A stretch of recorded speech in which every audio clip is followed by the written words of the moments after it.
पुंडलिकावंद्य विठ्ठल श्री ज्ञानदेव तुकाराम पंढरीनाथ भगवान की जय। राजाधिराज प्रभु रामचंद्र भगवान की जय। पवन सुत हनुमान की जय। श्री गुरुदेव दत्त वासुदेव हरी। श्री गणेशाय श्री प्रभु रामचंद्राय नमः।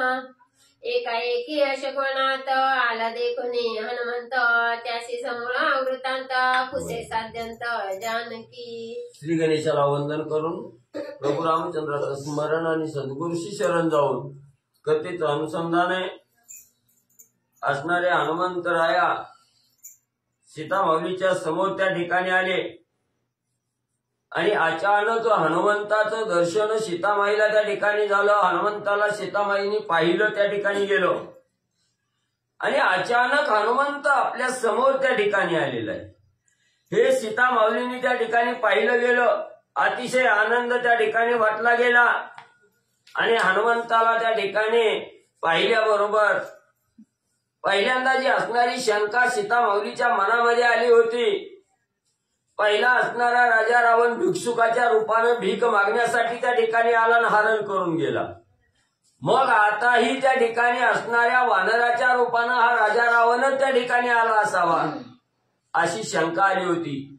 त्या शंकेचं समूळ असणारं निरसन म्हणजे रामकथा सांगून असणाऱ्या हनुमंतांनी त्या ठिकाणी सांगितले। सीतामाईला त्या ठिकाणी खरं वाटलं गेलं।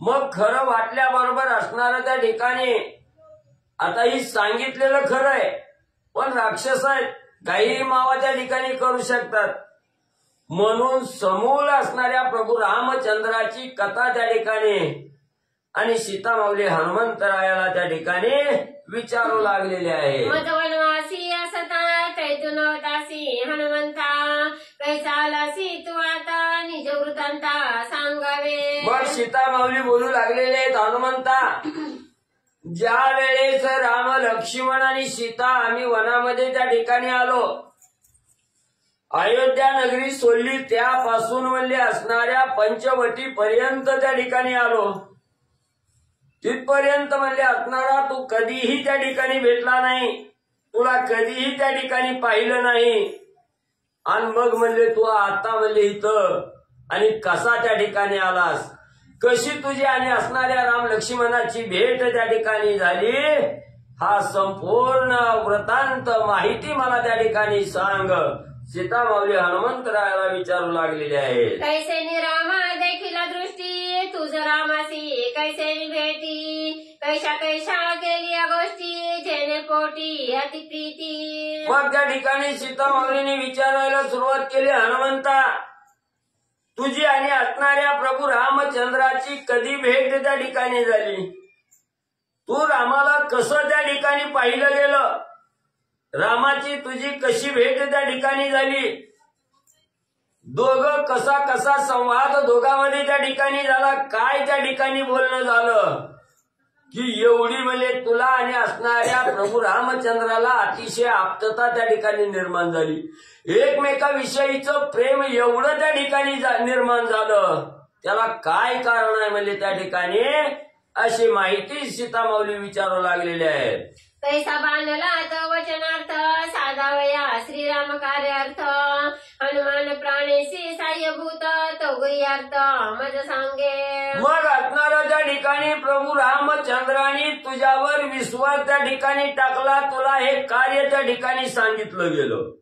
मग हे प्रभू रामचंद्राचं कार्य सांगण्यासाठी तूच त्या ठिकाणी का निवडला गेला, किंवा एवढा हनुमंत म्हणजे त्या ठिकाणी असणाऱ्या प्रभू रामचंद्राचं कार्य करण्यासाठी साह्य त्या ठिकाणी झालेलं आहे। मग ही कशामुळे साह्य झालं, तुला काय असणाऱ्या रामाने त्या ठिकाणी दाखवलं सांगितलं, म्हणून तुला रामकार्यामध्ये एवढी गोडी निर्माण त्या ठिकाणी झाली, याचं काय कारण असावं असं सीता माऊली हनुमंतरायाला विचारू लागलेले आहे। श्रीराम भेटलिया कैसे सुख, श्रीराम वचनी कैसे पियुख, श्रीराम संगे कैसा हरिक योग परिपाक मज सांगे। मग प्रभू रामचंद्राची आणि तुझी भेट त्या ठिकाणी झाली, आणि दोघांची भेट झाल्यानंतर काय त्याच्यातून असणारं सुख तुला त्या ठिकाणी मिळालं, काय आनंद त्या ठिकाणी मिळाला. आणि प्रभू रामचंद्राबरोबर बोलणं झाल्यानंतर त्या रामाचं वचन तुला कसं त्या ठिकाणी आवडलं गेलं, किंवा असणाऱ्या त्या ठिकाणी रामाच्या संगतीला राहण्यासाठी तुला एवढा आनंद त्या ठिकाणी प्राप्त झाला. रामाची संगत का धराविषयी तुला त्या ठिकाणी वाटली गेली, ही असणारी माहिती मला सांग, सीतामाऊली विचारू लागलेली आहे. श्रीरामांचे ठाणमान रूपरेखा गुण लक्षण कैसा आहे लक्ष्मण जीवीची खुण मज सांगे. मग एवढंच नाही, दिसायला असणारा प्रभू रामचंद्र कशा आहेत त्या ठिकाणी, रामाचं असणारं त्या ठिकाणी ठाण मान गुण लक्षण त्या ठिकाणी स्वरूप कसं आहे त्या ठिकाणी. आणि त्याच रामाबरोबर रामाच्या संगतीला असणारा लक्ष्मणही त्या ठिकाणी कसा आहे, त्याचंही वर्णन असणाऱ्या राम लक्ष्मणाचं दोघांचंही वर्णन त्या ठिकाणी मला करून सांग, असं असणारी सीतामाऊली आणि रामाची असणाऱ्या लक्ष्मणाच्या खुणा आणि त्या ठिकाणी विचारू लागलेले आहेत. ऐकता श्रीरामाची कथा दुःख शोक अनाठवे चित्ता निमे संसार भय व्यथा कथा ऐकता आनंद. आणि सीतामाऊली म्हणू लागलेली आहे, रामाची कथा ऐकत असताना बरेच दिवस त्या ठिकाणी झालेले आहेत, रामकथा ऐकायला त्या ठिकाणी मिळाली नाही. आणि ज्या साधकाला रामकथा ऐकायला त्या ठिकाणी प्राप्त होते मिळते, त्याच्या चित्ताच्या ठिकाणी कसलंही दुःख त्या ठिकाणी राहत नाही. हे असणारं द्वंद्व दुःख त्या ठिकाणी नाहीसं होतं. आणि हे असणाऱ्या रामकथेचं एवढं महत्व आहे म्हणे त्या ठिकाणी. म्हणून म्हणले हे असणारं संसार रूपी भवसागर तारून जात असताना रामकथा श्रवण करणं हे अत्यंत गरजेचं आहे त्या ठिकाणी. राम आणि हा संसार रूपी भवसागर तारून जात असताना जर रामकथा त्या ठिकाणी ऐकली गेली, राम कार्यामध्ये आपलं असणारं सर्वस्व झोकून त्या ठिकाणी दिलं, तर संसार करत असताना कसलंही दुःख व्यथा त्या ठिकाणी भय आणि त्या ठिकाणी निर्माण होत नाही. म्हणून असणाऱ्या प्रभू रामचंद्राची कथा ऐकत असताना मनोमन आनंद त्या साधकाला प्राप्त होतो. म्हणून हनुमंता रामकथा मला त्या ठिकाणी सांग, सीतामाऊली हनुमंतरायाला विचार बोलू लागलेले आहे. याच लागी तुझ प्रती कथा पुसे मी पुढत पुढती कथे माझी निज विश्रांती जाण मारुती निश्चित. म्हणून हनुमंता ही असणारी रामकथा अशी आहे त्या ठिकाणी, अमृत हे असणारं त्या ठिकाणी माणसाला जिवंत करतं, मेलेल्या माणसाला जिवंत करतं अमृत आहे त्या ठिकाणी. पण जिवंत असणाऱ्या माणसाला देहावर आणण्याचं कार्य ही असणारी रामकथा त्या ठिकाणी करते. किती बी वेळेत असणारं हे रामायण त्या ठिकाणी ऐकलं गेलं, रामकथा ऐकली गेली की पुन्हा पुन्हा त्या ठिकाणी ऐकावी असा असणारा भाव मनाच्या ठिकाणी लागतो होतो. म्हणून म्हणले असणारं ही रामकथा जेवढी जेवढी त्या ठिकाणी ऐकल तेवढा तेवढा चित्ताच्या ठिकाणी आनंद प्राप्त होतोय. म्हणून असणाऱ्या हनुमंता तुला मी पुन्हा पुन्हा असणारी रामकथा त्या ठिकाणी विचारत आहे, जेणेकरून माझ्या चित्ताच्या ठिकाणी रामकथा ऐकून आनंद प्राप्त होईल. म्हणून तू रामकथा त्या ठिकाणी सांग. सीतामाऊली हनुमंतरायाला बोलू लागलेले आहेत. केली या कथेचे श्रवण नाही मनन आणि दिधासन ते कथा जाय वाळण जीवन विना जे विधान्य. मग सीतामाऊली म्हणतायत रामकथा ऐकून बरेच दिवस त्या ठिकाणी झालेले आहे. मग रामकथा ऐकत असताना अखंड रामकथेचं श्रवण त्या ठिकाणी व्हावं. आणि रामकथा ऐकल्यानंतर तशी सोडून देणं, आज झालेली कथेचा विसर उद्या त्या ठिकाणी पडणं, यानं काहीही पुण्य त्या ठिकाणी प्राप्त होत नाही. म्हणून आज जी रामकथा आपल्या श्रवणेंद्रियाद्वारे कानाद्वारे जी ऐकली गेली, त्या कथेचा असणारं मनन चिंतन त्या ठिकाणी झालं पाहिजे. आणि ही कथा आज काय झाली, उद्या दिवसभर असणारं चिंतन त्या कथेवर त्या ठिकाणी साधकानं करावं. आणि त्या कथेवर असणारं त्या ठिकाणी चिंतन मनन केलं, त्याचा असणारा ध्यास लागला पाहिजे. मग आपण झोपेतही असलो तरी ती कथा डोळ्यासमोर आली पाहिजे त्या ठिकाणी, असा असणारा ध्यास त्या ठिकाणी लागावा. आणि ध्यास धारण झाल्याबरोबर त्याच कथेचा निजध्यास त्या ठिकाणी लागावा.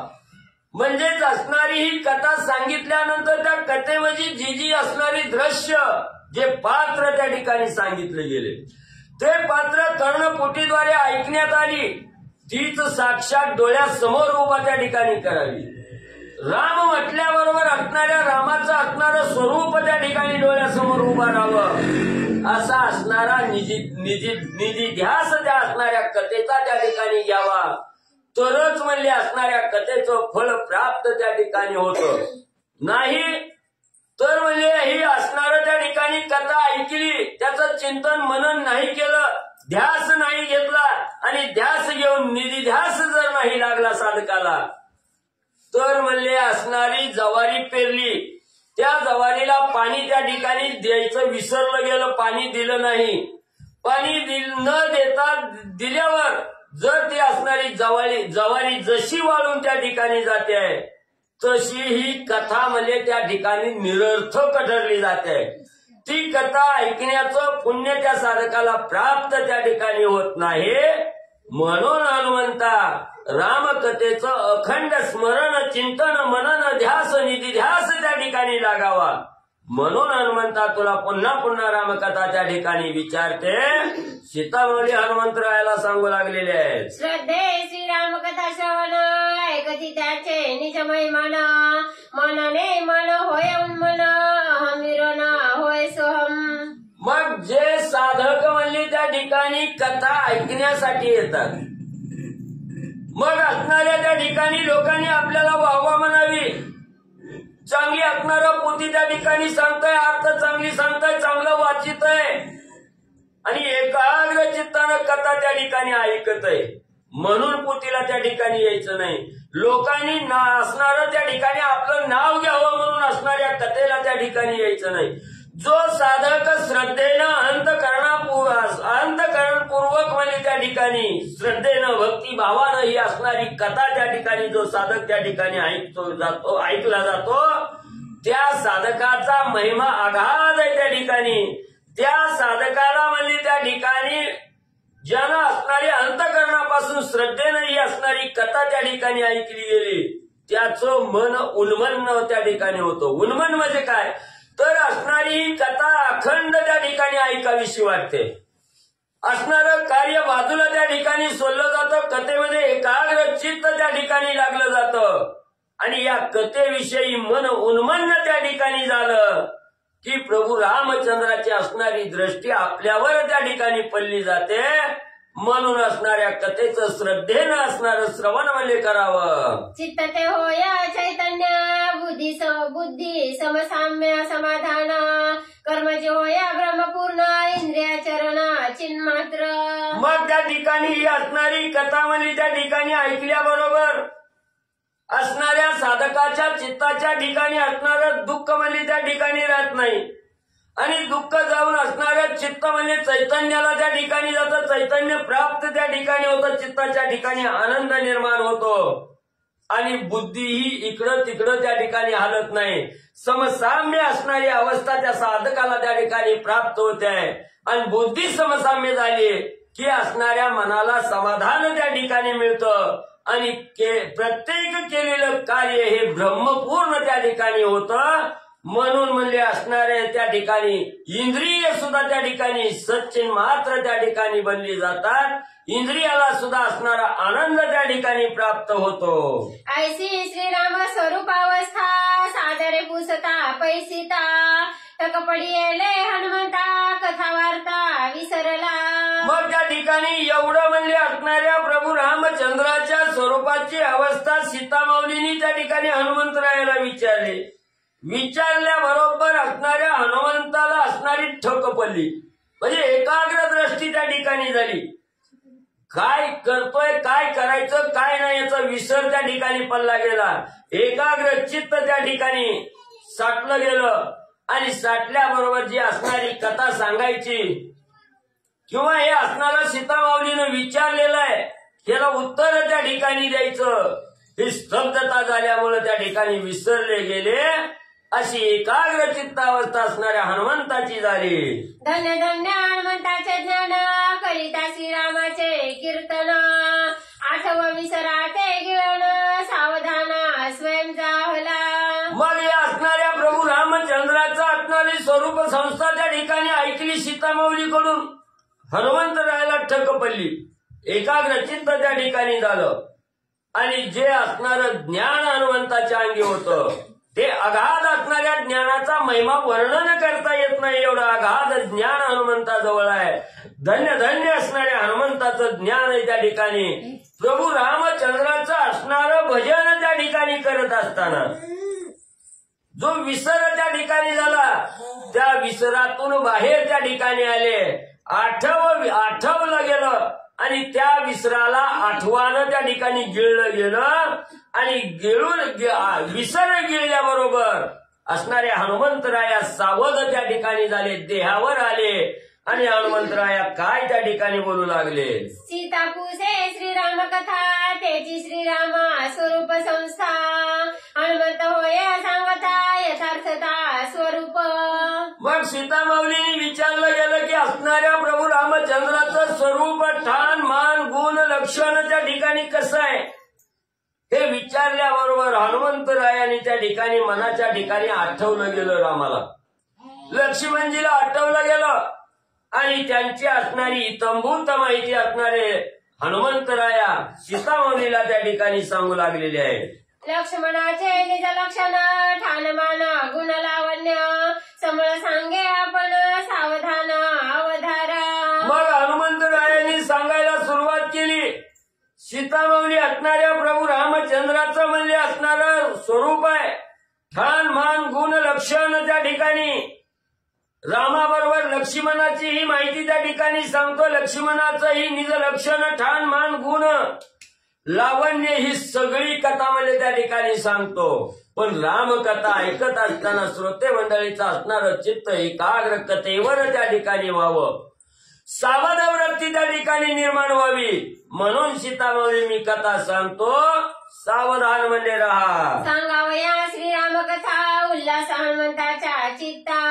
देखोनी सीतेची सादरता होय सांगता स्वानंदे. मग असणारी रामकथा सांगत असताना समोरचा श्रोताही सादर त्या ठिकाणी असावा.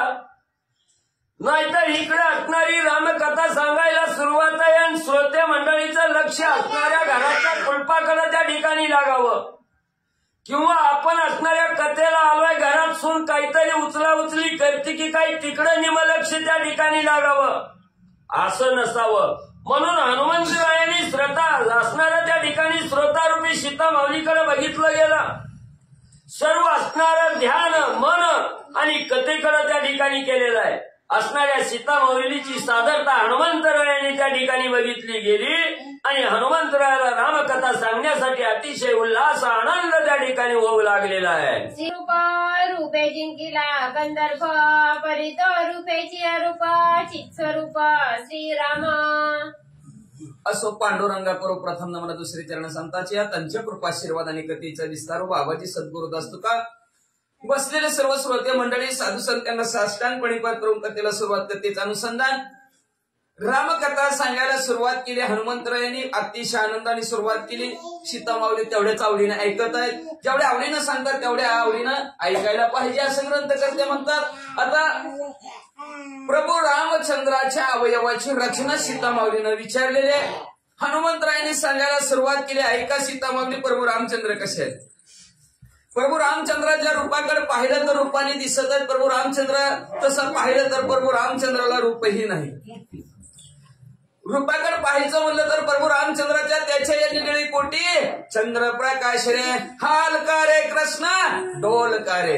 रूपाकडे पाहिलं तर श्रीकृष्णाच्या सौंदर्यापुढे लक्ष्मी भुलवणी झाली वेडे. लक्ष्मी सुद्धा भुलून वेडी झाली. एवढं रूपाने चांगलं सुंदर दिसतात पण मदनाला सुद्धा जिंकतील. सगळ्यात सुंदर जगताच्या ठिकाणी कोण आहे म्हणलं पुरुषांमध्ये तर मदन आहे. स्त्रीमध्ये सगळ्यात सुंदर दिसायला कोण आहे तर लक्ष्मी आहे. पण त्या मदनाला सुद्धा फिकं पडतील असं दिसायला सुंदर असणारे प्रभू रामचंद्र आहेत. पण त्या प्रभू रामचंद्राला हनुमंतराय म्हणतात रूपच नाही. का एक असणारा तुकडा सांगितला, सगुणातला सांगितला. सगुणातला मध्ये कळलं का, दिसायला गेलं तर बरोबर रामचंद्र मदनाला सुद्धा फिके पडतील एवढे सुंदर आहेत, पण पाहायला गेलं निर्गुण दुसरा तुकडा सांगितला. रंग नाही, रूप नाही, नाही वर्ण छाया, पण त्या प्रभू रामचंद्राला रूपही नाही, रंगही नाही, नाही वर्ण छाया, कुठल्या वर्णातले नाहीत आणि सावलीही त्या प्रभू रामचंद्राची नाही. अशा प्रकारच्या प्रभू रामचंद्र असणारे अरूप आहेत, पण चित स्वरूप म्हणजे असणारे ते प्रभू रामचंद्र आहेत. स्वरूप म्हणजे आहे. आता आहे म्हणजे ते दाखवा म्हणतात. आता उदाहरण देऊन सांगू का, सगळ्यांची क्षमा मागून सांगतो बरं का. उदाहरण रोजच्या भाषेतलं असतं, पण कुणी सगळ्याचं क्षमत्व म्हणून आहे ह्याला उदाहरण द्यायचं कसं. सरळ असणारा मी विचारलं, आईलाच विचारलं, वडिलाला विचारलं, वडील तुम्ही माझी ही वय आहे. वडील आज सांगितलं हे तुझे वडील आहेत. आईला विचारलं की तुझ्या वडील, माझे वडील कुठले, आईनं सांगितलं तेच वडील आहेत म्हणून. आता तेच आहे दाखवायला, पण आता त्याला पुरावा काय द्यायचा, आहे. मग माणसं म्हणतात पुरावा नाही, अंधश्रद्धा आहे. पण जिथं श्रद्धा असती तिथं अंधश्रद्धा नसते. आता ही श्रद्धा आहे का ना, आपले हेच वडील हेच आई, मग तिथं कुठं आणायची अंधश्रद्धा. मग त्याला आहेच म्हणायला लागतं. जिथं आहे तिथं श्रद्धा असती. मग असे प्रभू रामचंद्र आहेत, दिसत नाहीत पण आहेत, असं श्रद्धेनं माना, असं हनुमंतराय सीता माऊलीला म्हणतात. श्रीराम जरा जीवलोचन, जगाचे नयनाचे नयन, परी तो देखना डोळे विना, देखणे पण हे जानकी. सीता माऊली ऐका, प्रभू रामचंद्र बघायला गेले तर राजीव नयन, कमळाच्या पाकळीसारखं प्रभू रामचंद्राचे डोळे, पण जगाच्या नयनाचे नयन आहे ती असणारे, जगाचे डोळे. आता एखाद्याच्या डोळ्याला आता चष्मा लागतो, सगळ्याच्या लागतात. काय नावच आहे 40, कशाला म्हणते ते, उभं म्हणतात काय 40 झाले की 40 येते, म्हणून तर असणार 40 असणार आहे. मग असणारे ह्या जगाच्या नयनाचे नयन आहे. बघा 40 झालं की काय म्हणतात, डोळ्यात रामच राहिलं नाही, दिसना.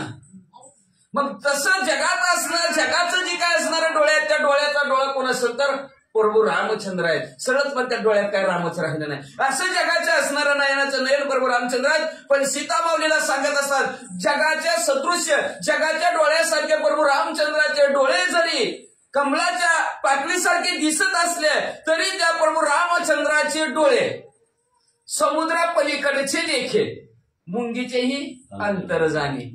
समुद्रापलीकडचं सुद्धा प्रभू रामचंद्राच्या डोळ्याला दिसतं. आपल्या डोळ्याला कुठवर दिसतं, जिथपर्यंत असणारी डोळ्याची ताकद आहे तिथपर्यंत दिसतं, पण त्याच्या पलीकडे लक्षाच्या पलीकडचं सुद्धा प्रभू रामचंद्राला दिसलं जातं. अशा प्रकारे असणाऱ्या प्रभू रामचंद्राचे डोळे आहेत का, तर त्या पाहण्यामध्ये देखणे पण आणणारा प्रभू रामचंद्राचे डोळे आहेत, असं सीता माऊलीला सांगू लागले. देखणे हे तव गौण, श्रवणांत देखणे नयन, देखण्याचा देखणे पण श्रीराम पूर्ण देखत असे. आता एखादी वस्तू आपण बघितली, ही बघितली, पण गौण आहे ना, संपणार आहे, कधी ना कधी संपणार आहे, जाणार आहे, किंवा म्हणले असणारी खोटी पण असू शकते.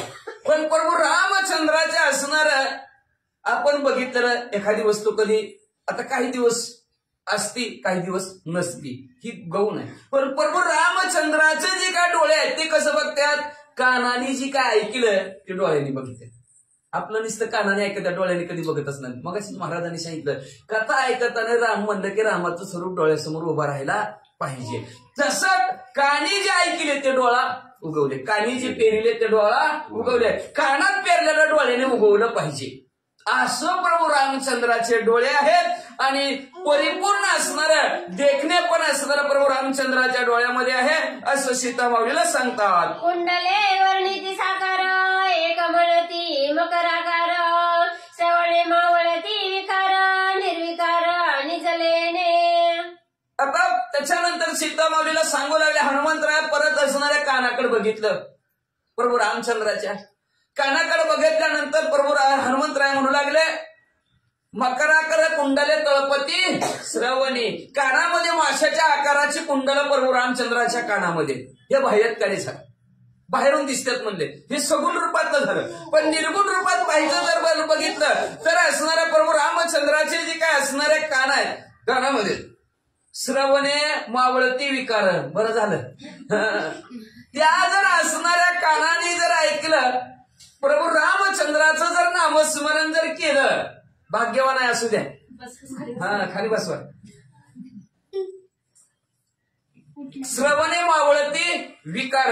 जर प्रभू रामचंद्राचं जर श्रवण जर ऐकलं गेलं तर त्या असणाऱ्या ऐकल्यानंतर 6 विकार असणारे साधकाचे संपले जातात. अस्ति, जायते, वर्धते, विपरीत मते आणि नष्टते हे 6 विकार आहेत. जन्माला येणार, रूपांतरित वाढ होणं, वाढ झाल्यानंतर असणार सत्ताधीश होणं, सत्ताधीश झाल्यानंतर म्हातारा होणं, म्हातारा झाल्यानंतर संपूर्ण मरणं, अशा प्रकारचा असणारा 6 विकार आहेत. ते 6च्या 6 विकार प्रभू रामचंद्राचं श्रवण ऐकणारा कथा ऐकल्यानंतर संपले जातात. अशा प्रकारचं निर्विकार असणारा लेणं प्रभू रामचंद्राच्या कानामध्ये आहे. त्याला कुठल्याही प्रकारचा विकार नाही, कुठल्याही प्रकारचा आकार नाही. फक्त पाहायला गेला आपण म्हणतो मकराकार, पण प्रभू रामचंद्राच्या पाहायला गेलं निर्गुण स्वरूपात तर कुठल्याही प्रकारचा आकार नाही. सीता माऊलीला हनुमंतराय सांगू लागले. श्रीरामाचे श्रवणे श्रवण होती निजभूषणे, श्रवणाचे लेणे श्रवणे देखले परब्रह्म.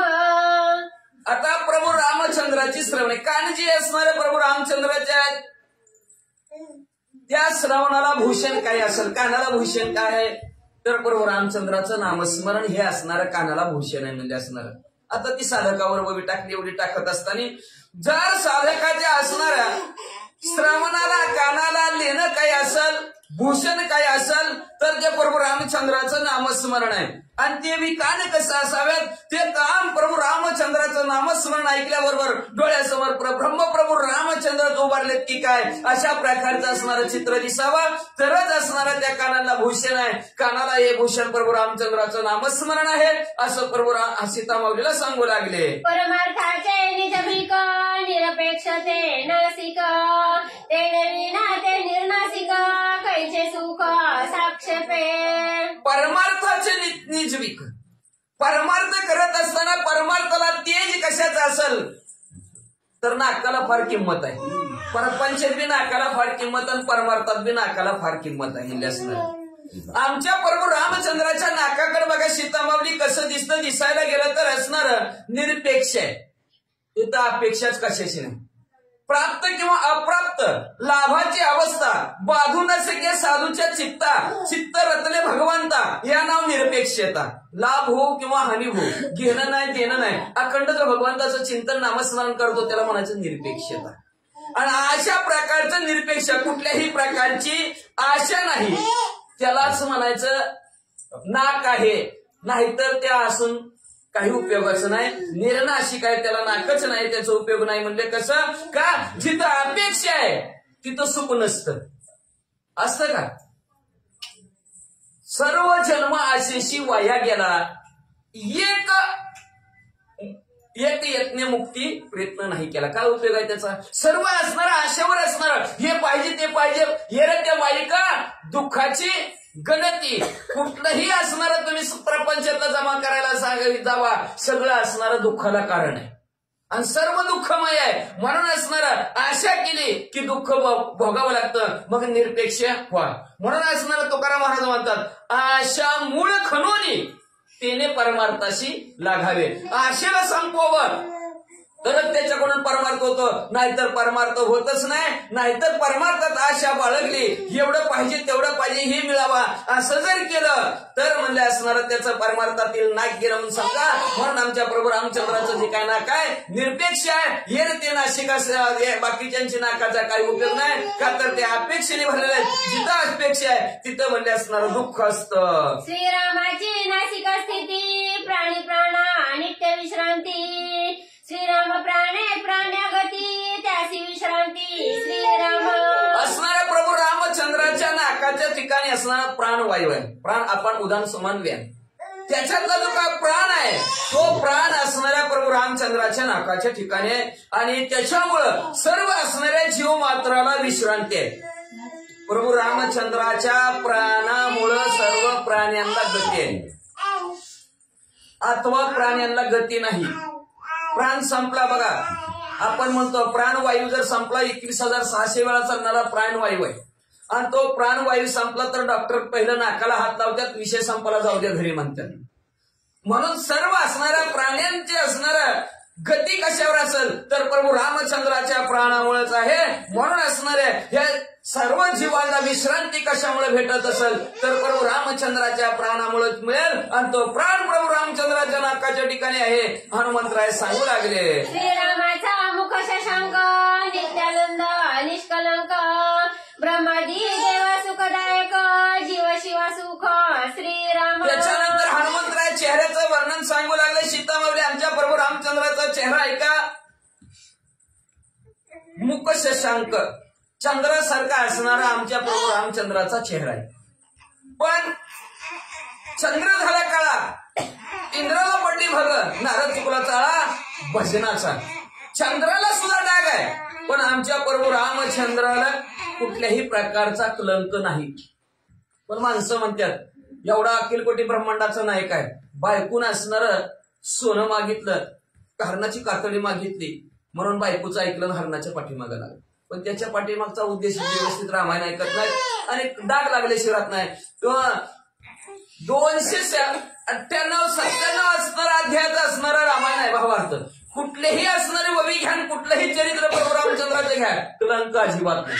सर्वचे सर्व निरसन झालेलं आहे. तसं निष्कलंक असणारा कुठल्याही प्रकारचा कलंक असणारा प्रभू रामचंद्राच्या चेहऱ्यावर नाही. म्हणून असणाऱ्या प्रभू रामचंद्राचा चेहरा पाहिल्याबरोबर ब्रह्मादिक असणाऱ्या देवांना, शिवाला आणि जीवाला सुद्धा असणारा सुख देणारा प्रभू रामचंद्राचा चेहरा आहे. आपला चेहरा बघितला तर माणसं म्हणतात काय याचं तोंड बघितलं तर दिवस सुद्धा चांगला जात नाही. पण प्रभू रामचंद्राचा चेहरा पाहिल्याबरोबर ब्रह्मादिक असणाऱ्या देवांना, शिवजीवांना सुद्धा असणारं समाधान वाटतं. एवढा असणारा आनंददायी प्रभू रामचंद्राचा चेहरा आहे. जीव शिव दंड्याधर श्रीरामाधरी झाले सदर मिळणी मिळती एकाकार शिव सुख सार श्रीराम.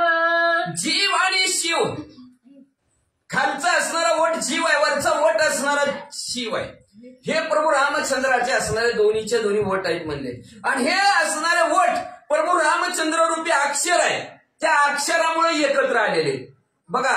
राम आधी रा म्हणलं की खाली वर होत्यात, पण म म्हणलं की मिटत्यात. बाकीचं कुठलं बी अक्षर घ्या मिटतच नाही तो कुठलं बी घ्या. म्हणून बघा परत आता नाही घरी झोपताना मला रात्रभर झोपू नका, काय घेणं देणं नाही बरं का. रा म्हणलं की उठ मिटत्यात, म म्हणल्याबरोबरच मिटत्यात, बाकीच्या असणाऱ्या अक्षराला मिटत नाहीत. अशा प्रकारचा असणारा प्रभू रामचंद्राचा अक्षर आहे. ती जीव आणि शिव एकत्र येतात. वरचा आणि खालचा वट, वट हे दोन्ही जीव शिवाचा असणारा त्याला उपमा ग्रंथ हनुमंतराने दिली. आणि दोन्ही वट असणारे एकाकार होतात, जुळले जातात. आणि अशा प्रकारचे असणारे एक होऊन मंत्र असणारे हे असणार अक्षर शिव महादेवजीनं आपल्याला सुख वाटावं म्हणून ती सार आपल्याकडे घेतलं नाही का. 33 कोटी 33 हजार 33 लाख 33 कोटी 33 लाख 33,303 असं वाटणं केली. त्याच्यातलं जी काही सुखाचं सार आहे, सार सार सार नाम विठोबा तुझे सार, हे सार असणारं महादेवजीनं आपल्या कंठाच्या ठिकाणी ठेवलं. त्याच्यामुळे महादेवजीला सुद्धा सुख सुख सुख समाधान का तर एकाच घरात वेगवेगळ्या पार्टीची लोक आहेत, परस्पराच्या विरोधीत आहेत. पण त्या प्रभू रामचंद्राच्या नामामुळं महादेवजीला सुख आहे, समाधान आहे. नाहीतर बघा तिघाच्या 3 चौघाच्या 4 तारा आहे. चौघाचं वाहन सुद्धा वेगवेगळं आहे, पण असणारा सगळे एकत्र राहतात, सगळे एका घरात राहतात. मागं सांगितलं असं सांगितलं म्हणून शॉर्टकट सांगायला लागलो, नाहीतर सांगितलं असतं गणपती हे ज्याची त्याची वाहनं वेगळे पण तरी सुद्धा परस्पराच्या विरोधी येते. परत पण त्या प्रभू रामचंद्राच्या चिंतामुळे द्वैतभाव विसरलेले आहेत, द्वंद्व विसरून गेलेले आहेत आणि सुखाने महादेवजी आणि त्यांचा परिवार राहू लागला. असं हे रामनामामध्ये ताकद आहे. श्रीराम मुखीची दंतपंक्ती जय ओंकार माझी श्रुती, श्रुतीची विश्रांती श्रीराम मूर्ती मुखचंद्र.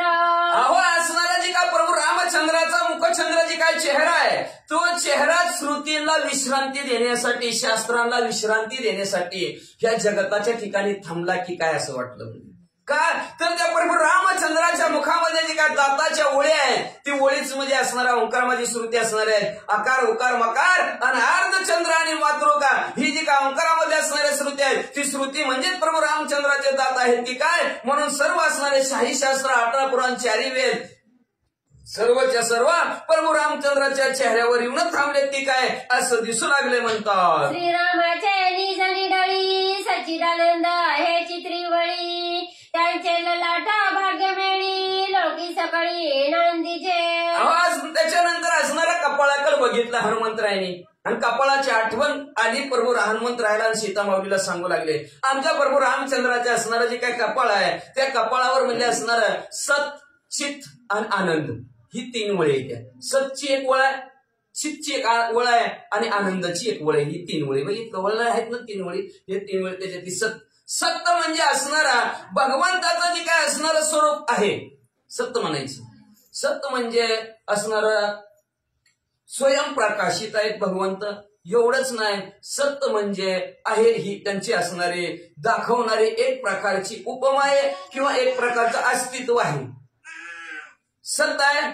चित्त म्हणजे असणाऱ्या सत्ता चित्त आनंद. सत्य म्हणजे विजय मिळवलेला ज्ञानावर, त्याच्यानंतर चित्त म्हणजे असणारा अज्ञानावर विजय आणि आनंद म्हणजे दुःखावर विजय. ह्या 3वर विजय मिळवलेले प्रभू रामचंद्र आहेत. सच्चित आनंद ह्या 3घांवर विजय मिळवला. त्याच्यामुळं जे साधक असणाऱ्या भगवंताच्या कपाळापर्यंत पोहोचले, ज्यांनी ज्यांनी पाहिलं गेलं त्या कपाळाच्या प्रभू रामचंद्राच्या भाग्यामुळं सर्व लोक आनंदाने नांदतात म्हणजे असणार. का तर ती सच्चिद आनंद आहेत म्हणून. म्हणून ह्याची देही सच्चिदानंद पदवी घेणे, याच देहाने असणार दुःखावर आनंद मिळवता येतो, याच देहाने अज्ञानावर आनंद मिळवता येतो आणि याच देहाने सत्य म्हणजे जन्मावर आनंद मिळवता येतो. जन्म मरणावर आनंद मिळवता येतो, अज्ञानावर आनंद मिळवता येतो, दुःखावर आनंद मिळवता येतो. नाहीतर बघा तुम्ही सांगा सत्य म्हणजे आहे त्याच्या भाग्यामुळे नांदतात म्हणले, नाहीतर नांदले असते का लोक नसतील आणले. सांगता सांगता थोडस सांगतो लक्षात आलं माझ्या. जेवढी बी माणसं आहेत ती एकसारखी दिसते ती का? दिसते का? दिसतच नाही. ती सगळी एकसारखी असती तर आताच ही गेला की दुसरा आला भांडणं. ती सारखी सेम टू सेम पिक्चर व्हायला कशी भांडणं व्हायची? तशी भांडणं झाली असती का नसती? पहिलं लोक म्हणायची दादा अंगठा करायला लागला तर आड मोठा आहे म्हणा लागली होती नाही. किती भाग्याने लोक नांदतात सांगा. एकाचा अंगठा दुसरा करून गेला चालतंय का? सही डुप्लिकेट लोक करून चालतात, पण अंगठा आता तर कुठं लावलं त्यांनी जग. अंगठ्याशिवाय काहीच भानगडी नाही. आधार कार्ड आहे का? ठसा आहे का नाही? लावा अंगठा. प्रत्येकाचा अंगठा सुद्धा असणाऱ्या रेषा सुद्धा वेगवेगळ्या आहेत, कुणाच्या जुळत नाही ते. म्हणून पहिलं म्हणायचे अंगठा म्हणलं की लय आडमोठं, आता अंगठा म्हणलं की कसं शिक्षित. तशा प्रकारे असणारे हे जगताच्या ठिकाणी सर्व असणारं जग त्या प्रभू रामचंद्र का तर प्रभू रामचंद्राचं आले. हे शरीर कोणाच्या? सत्य देखवी ऐकवी ऐकणार आहे, त्याच्या सत्तेशिवाय काहीच नाही. म्हणून त्याच्या भाग्यामुळे सर्व लोक असणारे आनंदाने नांदतात. नाहीतर सगळं एकसारखी दिसली असते, एकाने एकमेकाला भांडणं कुणी कुणाचं बी लुबाडलं असतं. म्हणून तर आता बघा तिकडे कोर्ट कचेरीत गेलं की सही शिक्का नाही, सहीला कमी पण अंगठ्याला जास्त महत्व आहे. का? कुणाचंच जुळत नाही. तर म्हणून असणारी सर्व असणारी अशी ठेवण ह्या जगाच्या ठिकाणी त्या प्रभू रामचंद्राने केली गेली की सगळी लोक आनंदाने नांदतील, सुखा समाधानाने राहतील. आणि अशा प्रकारचे असणाऱ्या त्या प्रभू रामचंद्राच्या असणाऱ्या सच्चिदानंदामुळं आणि त्या कपाळाच्या भाग्यामुळं सगळे लोक असणाऱ्या आनंदाने नांदतात. प्रेम केशरा समेळा ठिळक रेखिला पिवळा निर्धारू अक्षता निडळा राम प्रेमळा पर्यंता. आता त्याच्यानंतर तिथंच असणाऱ्या त्या सच्चिदानंदाच्या असणाऱ्या 3 वळे त्याच्यात पुढे असणारा पाहिला तर पिवळा असणारा टिळा प्रभू रामचंद्र त्यांच्या कपाळावर लावलेला.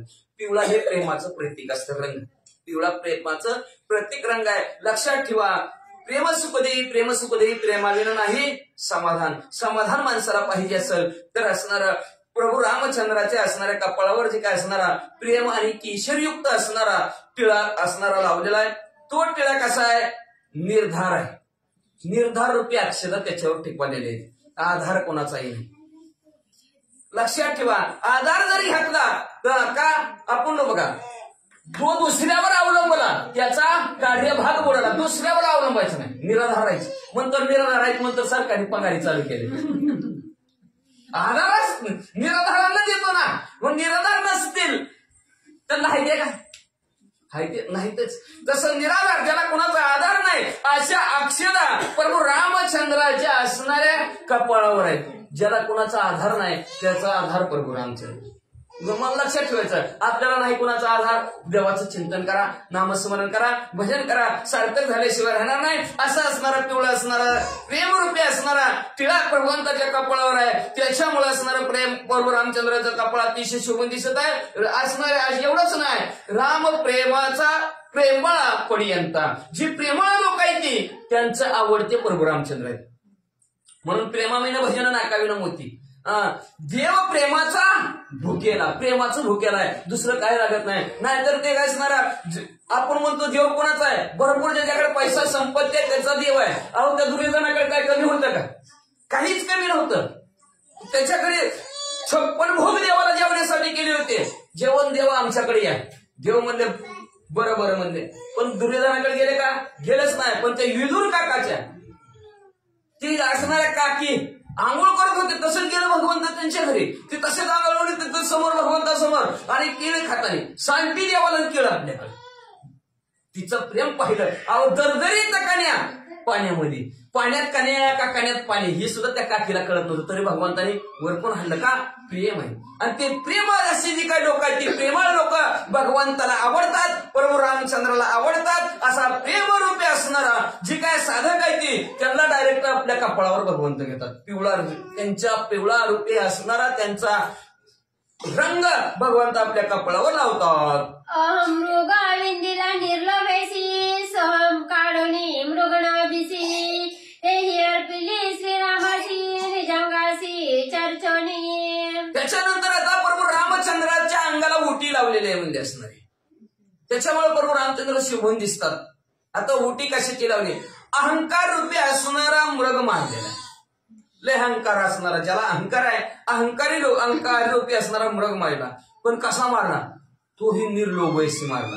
लोभ अंतःकरणाच्या ठिकाणी आपण म्हणतो असणारा जर मृग जर मारला एखादा अहंकार रूपी, तर त्याचं राहिलेल्या कातड्याचं ही करता येईल, त्याच्या मांसाचं ही करता येईल, त्याचं हे करता येईल, ते करता येईल, वाजवता येईल, बसवता येईल, काही करता येईल. म्हणजे त्याला मारल्यानंतर पण त्याच्याविषयी लोभ न ठेवता अहंकार सगळा संपून टाकला. आणि अहंकार संपून टाकला आणि त्या अहंकार संपल्यानंतर त्याच्यापाशी काय राहिलं असतं? सोहम राहिलेलं असतं. ते तूच आहे. मी संपलेलं असतं ते तूच आहे असं सोहम असणारा जे काय असणार त्याच्यातला हरणाच्या ठिकाणी असणाऱ्या नाभीच्या ठिकाणी कस्तुरी असती ती सोहम, ते तूच आहेस रूपी. ते असणारी सोहम रूपी असणारी कस्तुरी काढलेली आहे आणि ती कस्तुरी असणारी प्रभू रामचंद्राच्या अंगाला उटी म्हणून लावलेली आहे. सीतामाऊलीला हनुमंतराय सांगू लागले, जन विजना विवंचुना काढिला निज धैर्य चंदना त्याचेही सुगंध काढून उद्वर्तना श्रीरामा. मला अहंकार रूपी हरिण संपवला. त्याच्यात ती बी निर्लोभाने, लोभ न मनात धरता. का तर लोभ म्हणलं की रागाला कामाले कोरोदारी मलमत्सर दंबाले, सगळ्यांचा बाप लोभ आहे. म्हणून आधी लोभाला बाजूला सारलं आणि त्याच्यानंतर असणाऱ्या त्या हरणाच्या असणाऱ्या सोहम शब्दाचा असणारा उटी लावलेला आहे. त्याच्यानंतर पुढे काय केलेलं आहे म्हणजे जन आणि विवेचक विवंचनी. तुका म्हणे 3 प्रकाराचे केले जन. 3 प्रकाराचे लोक असतात. कोण रजगुणी असतं, कोण तमगुणी असतं, कोण सत्वगुणी असतं. कोण म्हणतं चांगलं आहे, कोण म्हणतं वाईट आहे. दोन महाडोळ असतं. म्हणून जन आणि विजन, जिथं लोकही नाही ती जिथं लोक बी आहे ती, त्या दोघातला भाग काढला. नाहीतर तो करा महाराज उगाच ते असणार का त्या भंडारा डोंगरावर काय जात होतं? त्या गुणीय जन भक्ती करा. लोक नाव ठेवल्याशिवाय राहत नाही. म्हणून आणि जन आणि विजन ज्या ठिकाणी लोक आहेत, ज्या ठिकाणी लोक नाहीत, ह्या दोघांचा मध्यांतर भगवंतांनी साधला. आणि मध्यांतर भगवंतांनी साधून म्हणले त्याच्यातनं असणारं धैर्यरूपी चंदन काढलं. बघा लोकांनी नाव ठेवले की परमार्थ सोडून देतात. जिथं लोक नाही तिथे गेले असल्या वसाड जागेत काय करायचे जरा लोकात गेलेलं बरं. ती मग काय लोक म्हणतात लोकात बी नग आणि बिगर लोकात बी नग. धैर्याने मध्येच उभा राहायचं आपण. जसं होईल तसं ठेवले अनंत पैशाची नाही. जसं देव ठेवील तसं राहायचं. लय लोकात बी नग बिगर लोकात बी नग. म्हणून मध्ये जी काय असणार आहे धैर्याने उभा राहिलेलं आहे. पण धीर सुटलेला नाही. धैर्य धरावं लागतं बरं का. नाही तर माणसं म्हणते धीर सुटू नका हो. तुमचा जर धीर सुटला तर बाकीच्यांनी काय करायचं. धीर सुटू द्यायचं नाही, धैर्य धरायचं. आणि असं धैर्यरूपी असणारं जे काही चंदन आहे त्या चंदनाचा असणारा सुगंध काढला आणि त्या सुगंध असणाऱ्या प्रभू रामचंद्राच्या अंगावर उटी म्हणून लावलेला आहे. त्याच्यामुळे अतिशय सुवास अतिशय पसरत आहे प्रभू रामचंद्राच्या अंगाचा.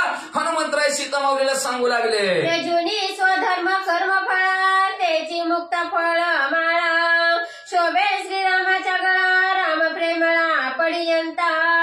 त्याच्यानंतर काय केलं असणारा प्रभू राम रामचंद्राच्या गळ्यामध्ये मुक्तांच्या माळा आहेत, मुक्त फळांच्या माळा आहेत, मोत्याच्या माळा आहेत. पण ती कशाची येते पाहिला गेलं तर असणारच प्रभू रामचंद्र श्री हनुमंतराय सांगतात त्यांच्या गळ्यात मला निर्गुण निराकार आहे, पण आहेत सगुण रूपामध्ये आल्यानंतर आहेत. पण त्याच्या कशात आपला जो काही स्वधर्म आहे, आपोआपला धर्म ना आचरती मेघ पडू भीती पिके सांडती स्थिती. आपापल्या जर धर्माने नाही जर आचरण केलं तर असणारा पाऊस पडत नाही, दुष्काळ पडल्याशिवाय राहतच नाही. म्हणून असणारा काय केलं, आपला धर्म आचरत असणारा त्याच्या पाठीमागं काय म्हणत असतं माहितीये का, कर्माच्या फळाची अपेक्षा करतो. कुणीही करत असतं, आपण ही कर्म केलं की त्याची असणारे फळ आपल्याला काहीतरी प्राप्त व्हावं.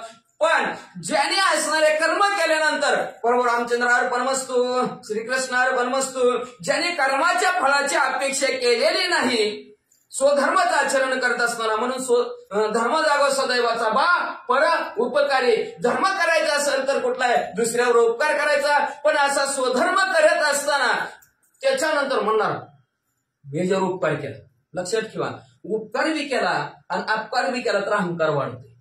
उपकार केला, मला उशीर झाला उतीला यायला, जागा धरून ठेवली, उपकार केला.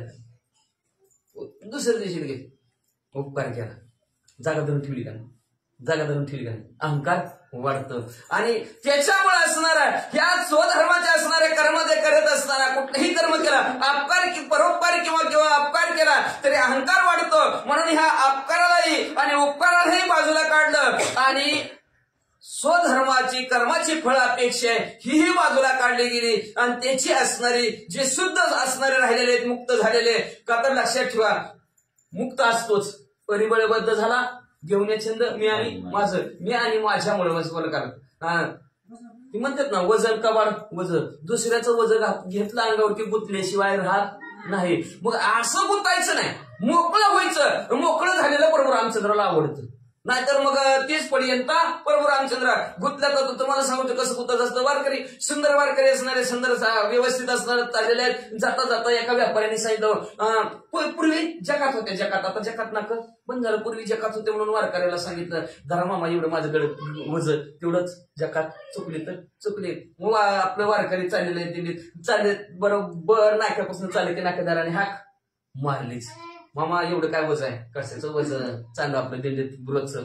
नाकेदार म्हणलं उघडून बघा, उघडून बघितलं तर नवीन नवीन पॅन्टी, नवीन नवीन शर्ट म्हणले सगळे. काय मामा व्यापार करायचा चालला काय म्हणले, फाडा जकात. हो बाबा म्हणलं रुपया किशात नाही म्हणले, माझ्याकडे नाही. मग कुणाच आहे तर दुसऱ्याच आहे, येऊ दे मालक, जोपर्यंत मालक येत नाही तोवर हे तो बसून राहा. मग मालक आला की तू सुटतील, नाही तर गुतला जातील. माझं वजन कुणाचं आहे म्हणलं, माझं आहे म्हणलं तवरचा गुतला, आणि माझं नाही म्हणलं की तू सुटला. दाखव मालक मग सुट. मग त्यांनी पाठीमागून त्याचा मालक आल्यावर म्हणलं तुमचा माल आहे, तुम्ही जकात भरा आणि त्या वारकऱ्याला सोडा. वारकरी तोवर सुटला नाही. दुसऱ्याचं वजन आपल्यावर घेतलं मी आणि माझ्याचा, त्याच्यामुळे गुंतला जातो.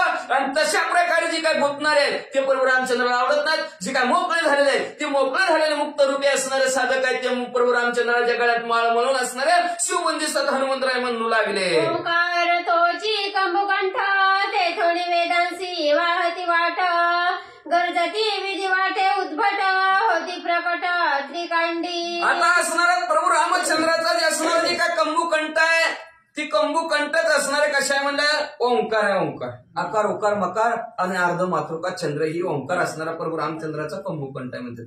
आणि त्या कंबुकंठाच्या ठिकाणातूनच असणाऱ्या वेदांची वाट वाहू लागली.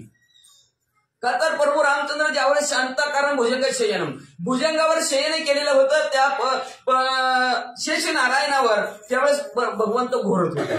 आणि घोरल्यानंतर त्या घोरण्यातूनच वेदाची निर्मिती झाली. भगवंतानी घोरण्यातून वेदांची निर्मिती झाली. म्हणून प्रभू रामचंद्राच्या असणारे जे काय कंठ आहे त्या कंठातून वेदाची निर्मिती झाली. आणि तिथूनच ती असणारं वेद गर्जना करू लागले. काय तिथून त्यांचे 3 भाग झाले. कुठलं, ज्ञानकांड, कर्मकांड आणि उपासनाकांड. ज्ञानाने असणारं तुम्ही जर भगवंताला जाणलं तर मोक्षाला जाता. कर्म करत असतात, जैसे जैसे कर्म तसे फळ देते ईश्वर. चांगलं कर्म केलं तर असणारा मोक्षाला जाताल. त्याच्यानंतर तुम्ही उपासना म्हणजे भक्ती केली तर असणारं तुम्ही मोक्षाला जाताल. अशा प्रकारचा वेदाने असणारा 3 कांडामध्ये तो विभागला गेला. आणि सर्वांना मुक्तीचा मोक्षाचा मार्ग असणारा प्रभू रामचंद्राच्या मुखातून निघलेल्या वेदाने दाखवला म्हणतात. पंपदा तत्पदातीत हृदयी पदक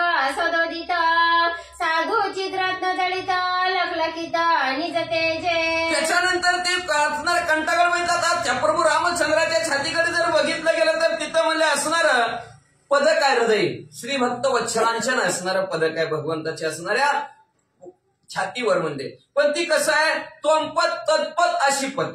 त्वंपत मी असणारा तत्पद तो आणि अशी पद ते तूच आहेस. अशा प्रकारचं मी सोडून दिलं तो सोडून दिला आणि मी तूच आहेस असे मी जी काय असणारा तूच आहेस भगवंता असे म्हणणारे जे काय साधू रूपे रत्न आहेत असे साधू रूपे असणारे रत्न भगवंताच्या हृदयामध्ये. म्हणजे लक्षात ठेवा आपण जरी भगवंताचं ध्यान करत असलो तरी भगवंत बी कुणाचं तरी ध्यान करतात राहिल्या. तर कुणाचं ध्यान करतात जे मी तूच आहेस भगवंता तूच आहेस मी निमित्ताला आहेस. जसा हनुमंतराय परत असणाऱ्या सर्व लंकेत असणाऱ्या लंका जिंकल्यानंतर सीतामाऊलीची सोडवणूक केल्यानंतर प्रभू रामचंद्र हनुमंतरायला विचारते तू कोण आहेस. हनुमंतराय म्हणतात 6 महिने ह्यांच्या बरोबर राहिले आणि मला म्हणतात तू कोण आहेस. बरोबर हनुमंतराय म्हणतात तत्पद म्हणजे असणाऱ्या अंशांशाने जर बघितलं भगवान तुम्ही जर माझ्याकडे बघितलं तत्पद म्हणजे मी वाढणार आहे. तत्पद दृष्टिकोनातून बघितलं जीवाच्या दृष्टिकोनातून बघितलं तर भगवंता मी तुमचा दास आहे. आणि अशी पद असणाऱ्या दृष्टिकोनातून बघितलं गेलं जीवाच्या दृष्टिकोनातून बघितलं गेलं तर मम अंश जीव लोके तो तुमचाच अंश आहे म्हणजे ते तुम्हीच आहोत. असं जे काय असणारे साधू लोक आहेत असे जे काय म्हणणार आहेत ते भगवंताच्या हृदयाच्या ठिकाणी वास्तव करतात म्हणजे भगवंत त्याचं ध्यान करतात. बघा भगवंत हनुमंतराचं ध्यान करतात का नाही.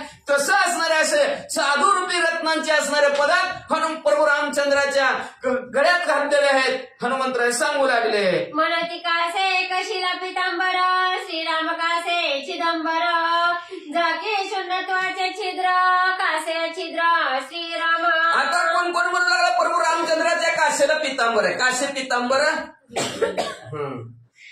कंठी वैजयंतीमाळ कंठाच्या ठिकाणी वैजयंतीमाळ आहे. काशेला कशीला पितांबर आहे. पण पितांबर घातलेलं आहे की धरी पितांबर भक्तावरी भक्तांना ऊन लागू नये भक्तांना कुठल्याही प्रकारचं दुःख होऊ नये म्हणून भगवंताने असणारा पितांबर धारण केलेला आहे. म्हणजे पण असणाऱ्या काशेला कमरेला असणाऱ्या प्रभू रामचंद्राने पितांबर धारण केलेला आहे. काय केलेलं आहे तर झाकी शून्यत्वाचे छिद्र. शून्य म्हणजे काय अज्ञान काहीच नाही. शून्य म्हणजे काहीच नाही.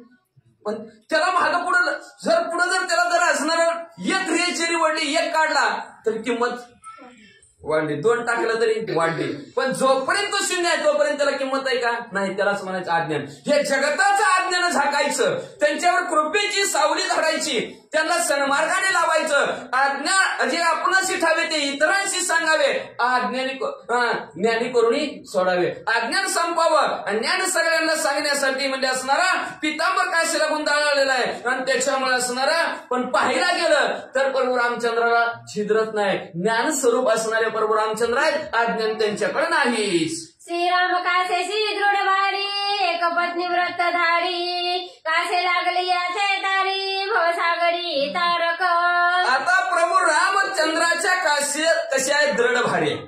दृढ म्हणजे भक्कम भारी म्हणजे चांगले. कास चांगले आहे प्रभू रामचंद्राचे पण कशी कसले एक पत्नी व्रतधारी. जो कोणी प्रभू रामचंद्राच्या काशेला लागला त्याला ह्या भवरूपी सागरातून पैल तीराला पोहोचवणारे प्रभू रामचंद्र आहे. भवसागर म्हणजे काय तुम्ही सांगा. आता भवरोग आहे कुठलं आता सगळे सिस्टर लोक मला भवरोग झालाय कितीला इंजेक्शन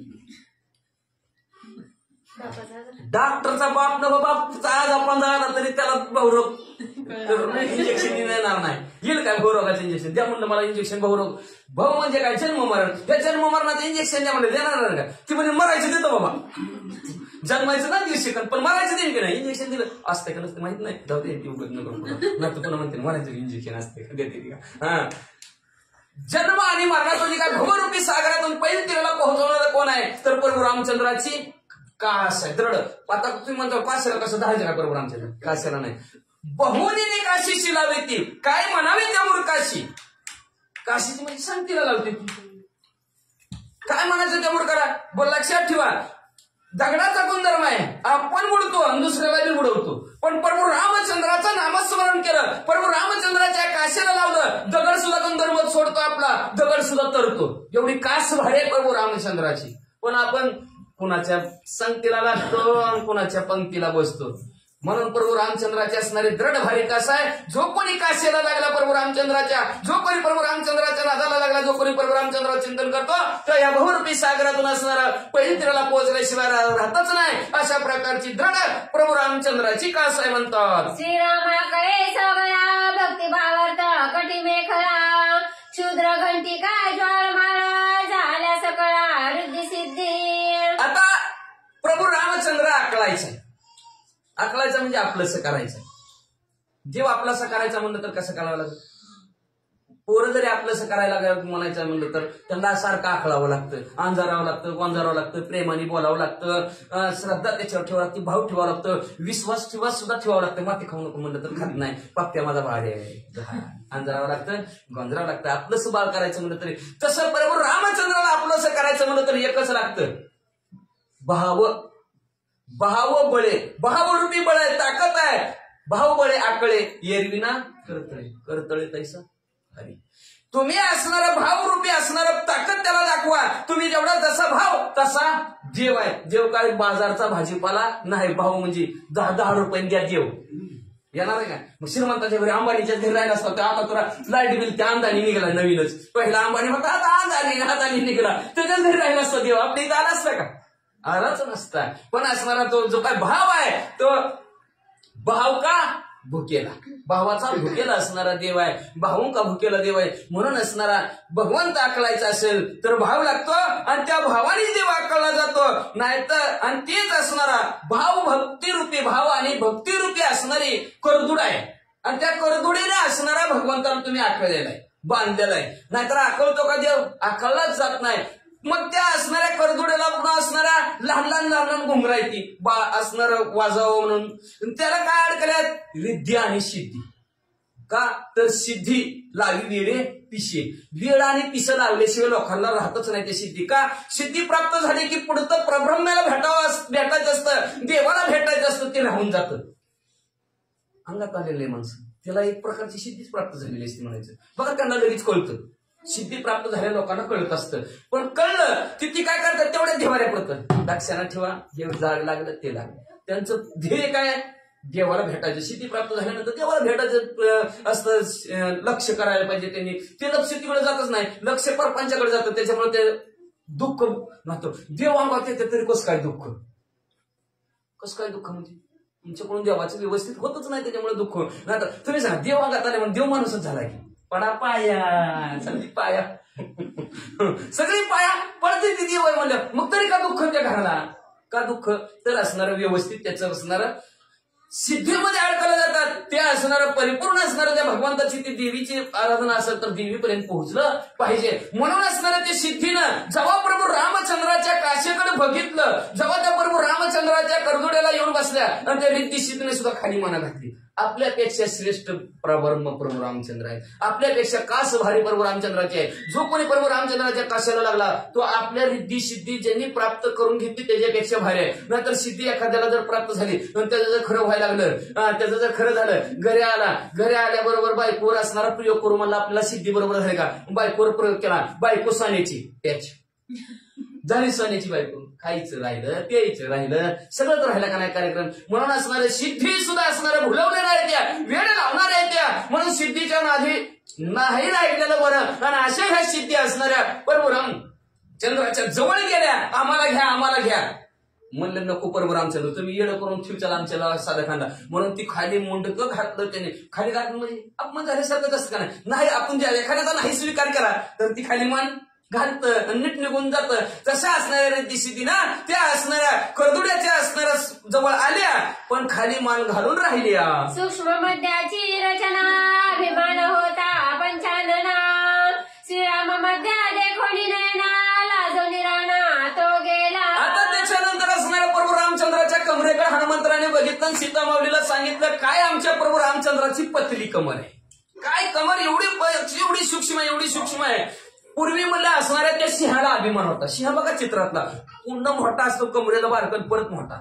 काय सिंहाला वाटत होतं माझ्यासारखी पातळी कमर कोणाचीच नाही, असं सिंहाला वाटत होतं. पण जेव्हा सिंहाने आमच्या प्रभू रामचंद्राच्या कमरेकडे बघितलं सीता माऊली, ती त्याला लय गर्व अभिमान होता, माझ्यासारखी कमर कोणाचीच नाही, माझ्यासारखी कमर कोणाचीच नाही. आणि जेव्हा जेव्हा त्यांनी कमर प्रभू रामचंद्राची बघितली, तिथून जी निष्ठाला जी वनात गेला ती अजून माणसात आला नाही. बिबट्या आला, वाघ आला, पण सिंह नाही अजून आला. वाचा श्री गणेशाय नमः, श्री सरस्वते नमः, प्रभु रामचंद्राय नमः. श्रीरामचरणीची स्थिती, श्रीराम गतीची पाहता श्रीराम मध्याशी, पाहता श्रीराम मध्यस्थी, सिंहाने जडले मेखळेसी, सर्वसे लोभले श्रीरामासी, जाऊ रानासी विसरले. मग असणाऱ्या अजून सिंह वनात गेला, परत माघारी नाही आला. सांगितलं हनुमंतरायांनी. पुढे म्हणजे ऐका, अजून प्रभू रामचंद्राच्या असणारे मध्ये असणारा भाग, असणारा कमरेचा भाग, सिंहाळे म्हणजे हरणाचे पिल्लू. किती चला, किती असणारच. मनाच्या वेगाला सुद्धा कमीत कमी माग तर मनाच्या वेगाच्या पाठोमाग वेग कुणाचा असेल तर हरणाच्या पिल्लांचा, हरणाचा वेग आहे. अतिशय वेगाने धावतात. पण जेव्हा असणारा प्रभू रामचंद्राची कपल आणि प्रभू रामचंद्राचा चंचलपणा त्या असणाऱ्या सिंहाड्याने बघितला गेला, ते सुद्धा लाजले. म्हणजे आपल्यापेक्षा जास्त असणारा प्रभू रामचंद्राचा वेग आहे, प्रभू रामचंद्राची असणारी कमर आपल्यापेक्षा पातळ आहे असं हरणांच्या पिल्यांना सुद्धा वाटलं. आणि ते सुद्धा असणारे लाजले. आणि प्रभू रामचंद्राचं जी काही असणारं कर्दुड आहे, कर्दुड्याच्या मध्ये मध्ये मध्ये ठस आहे बघा, असतं मध्ये मध्ये बोल असतंय. त्या बोलावर हरणाची चित्र, पिल्लांची चित्र असणारे काढले. ते असणारे तिथं असणारे आपलं सर्वस्व लोभ असणारा विसरले, असणारा अहंकार संपवला आणि त्या असणाऱ्या वनात जायची सुद्धा विसरून गेले. आणि प्रभू रामचंद्राच्या मेखलेला म्हणजे कर्दळ्याला जाऊन चिटकले. श्रीरामचरणीची स्थिती, श्रीराम गतीची निज गती, श्रीराम गतीची विश्रांती, जाण निश्चिती जानकी. आता प्रभू रामचंद्राच्या पायाकडे हनुमंतराव वळलेले आहेत. प्रभू रामचंद्र सीता माऊली बघा प्रभू रामचंद्राच्या पायाची स्थिती कशी आहे. चरण आपण काय म्हणतो माहितीये का, तुमचं पाय आमच्या घराला लागू द्यावं, आमच्या घराची भरभराट होईल म्हणतो का नाही. असं काढून मग चरणाचा अर्थ काय, शब्दशः अर्थ घ्यायचा म्हणलं तर वेगळं असतं. आणि असा अर्थ घ्यायचा, गाढ व शांत झोपलेले आहेत. काढा अर्थ, गाढ व शांत. थोडी जर चूक झाली तर गाढ व शांत झोपलेले आहेत, गाढ व शांत झोपलेले आहेत. काय करतात, रामराव गाढ व शांत झोपलेले. पण मग काय केलं तर रामराव गाढव शांत आहे की नाही. थोडं जर असणार, थोडं इकडं तिकडं झालं तर अर्थ बदलला जातो. आणि तशा प्रकारे असणारा प्रभू रामचंद्राच्या चरणाची स्थिती आहे. आपण म्हणतो असणारं चरण नाही, पण ते स्वरूप आहे. आम्ही स्वस्वरूपाने तुम्ही आमच्या इथं या. तुम्ही जर आमच्या इथं सर्व ध्यानी आलं तरच असणार. हा तुमचं पाय आमच्या घराला लावले ना, काढून पाय लावा, चालतच नाही. त्या प्रभू रामचंद्राच्या चरणाची स्थिती आहे. का तर त्या प्रभू रामचंद्रामुळं गतीला गती मिळली जाते. श्रीरामचंद्राच्या निज गतीमुळे असणार आहे. गती प्रत्येकाला असणारा चालणं बोलणं आहे, एवढंच नाही असणार आहे. श्रीरामामुळे गतीशी विश्रांती आहे. आता कुणाला सद्गती प्राप्त, कुणाला कुठली गती, कुणाला कुठली गती, कुणाला वैकुंठाची गती, कुणाला कैलासाची गती, कुणाला नरकाची गती.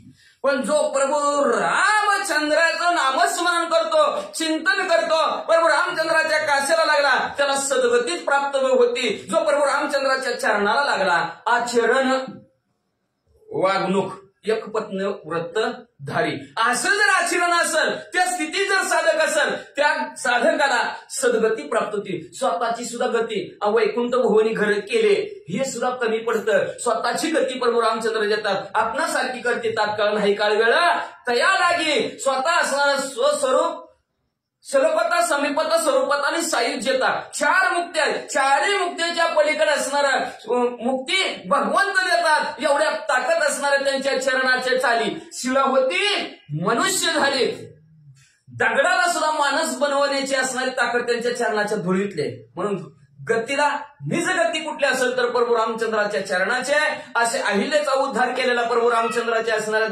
पायाच्या धुळीची एवढी असणारी ख्याती प्रसिद्धी आपण ऐकलेली आहे. असे प्रकारे प्रभू रामचंद्राचे पाय आहेत. श्री रामचंद्राचे निजभूषण वांकी वेदानिले उने ते तव धरून ठेले मौन राम कीर्तन हे गरजे.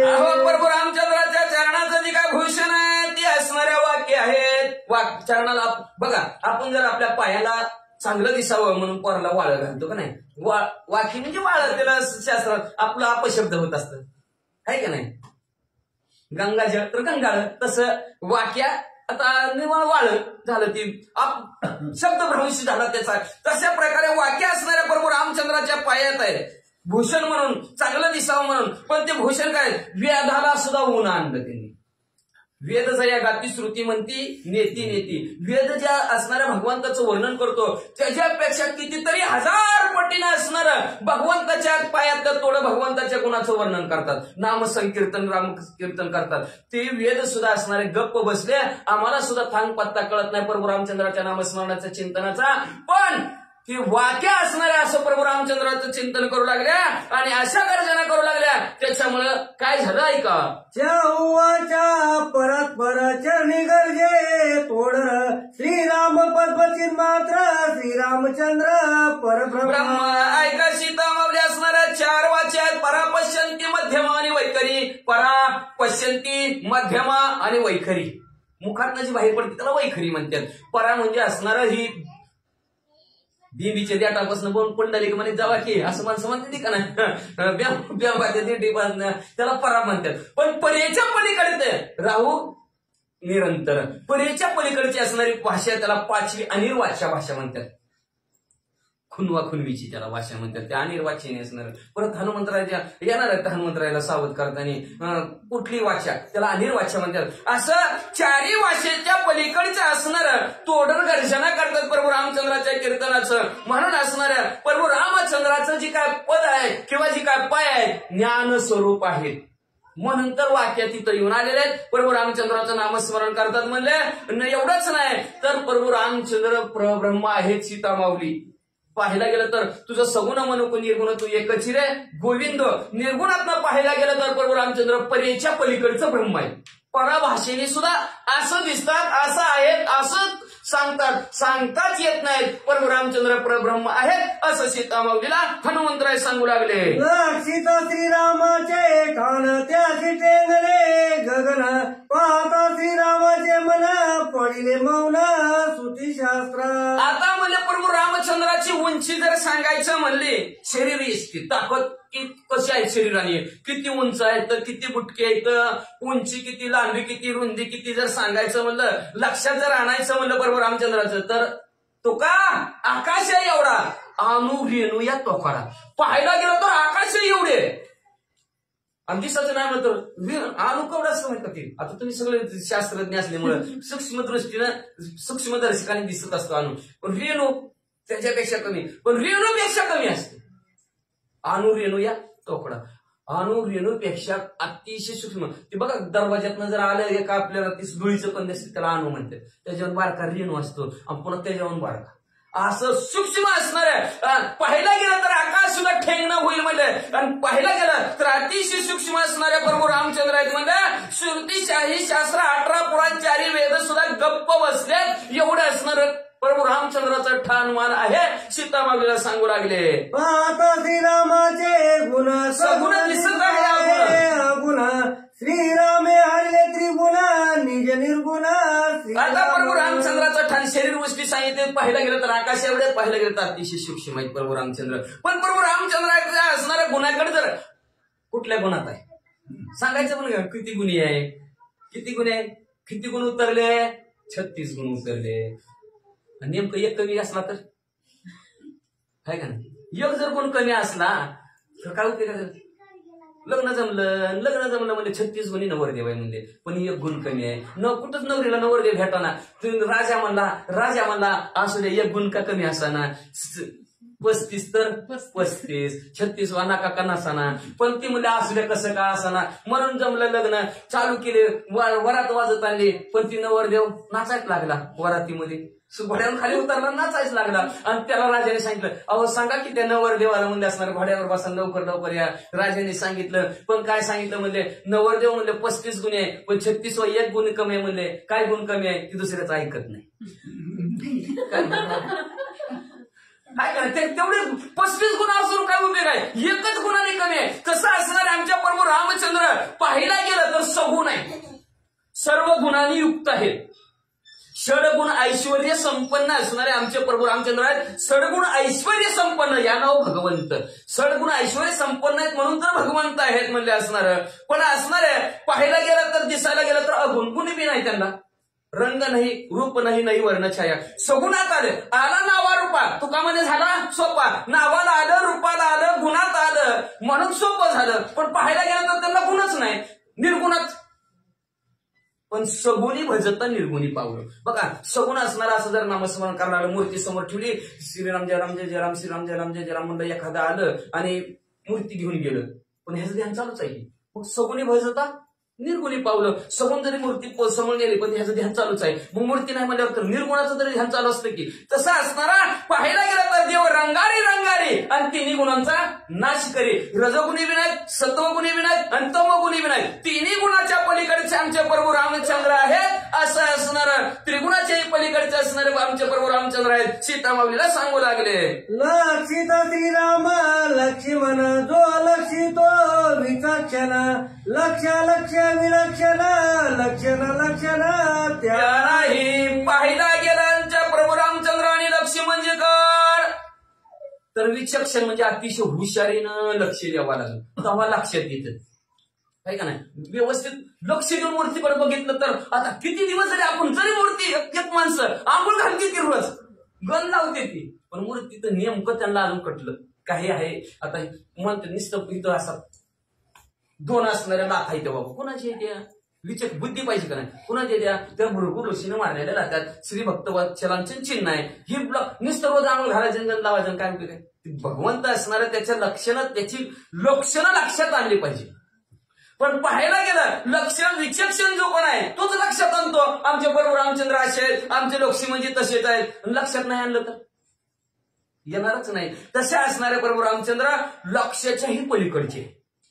म्हणेल कोण असेच आहेत, तसेच आहेत, असे आहेत, तसे सांगा निर्गुणातलं असे आहेत, तसे आहेत म्हणून सांगता येते का, सांगतच नाहीत. पाहायला गेलं तर लक्षात येण्यासारखे आहेत, पण विचक्षण बुद्धिमंत असावं लागतं. आणि पाहायला गेलं किती बी बुद्धिमंत असला तर निर्गुणाकडे जर लक्ष करायचं म्हणलं तर भगवंत सांगताच येत नाही, लक्षणात येतच नाही, त्यांना कुठल्याही लक्षणात बसत नाहीत. आता माणसं लक्षण ह्यांचं लक्षण सांगा म्हणलं तर काळा आहे, गोरा आहे, बुटका आहे, लांब आहे, उंच आहे, आकुडा आहे, अशी लक्षणं सांगायला. पण ते निर्गुण निराकार, रंग नाही, रूप नाही, वर्ण नाही, काहीच नाही, मग त्याला कुठली लक्षणं सांगायची. तसं लक्षाच्या पलीकडच्या लक्षणात बसत नाही प्रभू रामचंद्राचं. एक सगुणातली एक निर्गुणातलं सांगू लागले. श्रीराम मुखीची अक्षरे अमृता परिसाती मधुरे, सहभाग्य सेविती सर्वद्वारे, आनंद रस भरे सर्वांगी. आमच्या प्रभू रामचंद्राच्या मुखामध्ये अक्षर आहे ती. कसली अक्षर आहे ती काय माहिती, कसली अक्षर आहे ती. एकदा जर बोललं तर पुन्हा ऐकू सुद्धा वाटत नाही, असं बोलते ती माणसं. हो कडे काय, आमच्या प्रभू रामचंद्राच्या मुखातनं अक्षर अशी येतात अमृतापेक्षा गोड. माझे मराठीची पहिली जिंक अमृताला सुद्धा फिके पाडतील अशा प्रकारचे मराठीतले ते अक्षर माऊली म्हणतात. गोडी अमृत झाले फिके, अमृताला सुद्धा फिकं पाडतील अशा प्रकारे माझ्या प्रभू रामचंद्राच्या मुखातून अक्षर येतात. आणि जे भाग्यवंत आहे, सौभाग्य भाग्यासहित जन्माला आलेली सौभाग्य, स म्हणजे जरा सारखासारखी केलेली असते बरं का, म्हणून तर स जोडलेला असतो. नाही नुसतं भाग्य म्हणजे साधं भाग्य, साधं नशीब. पण सौभाग्य म्हणजे जरा नशीबवान आहे का नाही. काय नशीब आहे पण काय नशीबवान आहे, जरा अंतर वाटतं का नाही. हा नशीबवंत, नशीबवान. पुन्हा वान म्हणलं की खंड आला त्याला, बरोबर खंड आला म्हणतात, नशीबवंत म्हणावं. मग जसं म्हणजे असणारं भाग्यवंत जसं म्हणावं तशा प्रकारचा जो कोणी कोणी असणार प्रभू रामचंद्राच्या मुखातून एवढी गोड निघलेली अक्षर आपल्या कानाने आपल्या अंतःकरणाच्या ठिकाणी नेतो, त्याचं सर्वांग आनंद रूपी रसाने भरल्याशिवाय राहतच नाही, पुन्हा त्याला बाकीचे रस आवडतच नाहीत. अशा प्रकारे आमच्या प्रभू रामचंद्राच्या मुखात आलेले अक्षर आहेत, जे अमृतरूपी अक्षर आहेत, ते कानाने प्राशन केलं की त्या साधकाला सर्वांगी आनंद होतो. अशा प्रकारचे अक्षर आहेत. देखता श्रीरामाचे मुख फिके फिके होय समाधी सुख स्वप्नहीन देखे दुःख हरिके हरिका कोण. प्रभू रामचंद्राचा जर चेहरा जर पाहिला तर हिटे समाधी सुख है ना, ते सुख काय वानो वाचन ये वर्णिता तन्मय दास तू का. पुढचं काय पिठून गेलं काय की माग असल्यामुळे वाटला होते तन्मय दास तू का झाला लीन.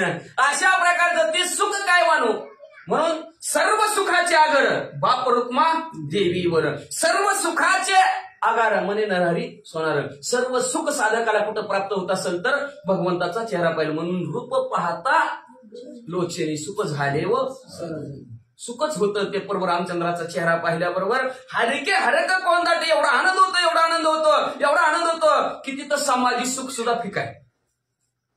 तुम्ही म्हणताल समाधी सुख फिक का, समाधी जर चढवली तर उतरवता येत नसते, त्याला सद्गुरूचा आशीर्वाद लागावा लागतो तर उचलून येतं. डाव्या पायाचा अंगठा बुधत ठिकाणी ठेवायचा, भगवंताचं नामस्मरण कुंडली जागृत करायची, त्या कुंडलीनं समाधी अवस्थेत बघायचं, मग ती स्वादिष्ट चक्र असणार उघड होतं, आणि इथून जर हात फिरवला तर लहरी बाहेर येते.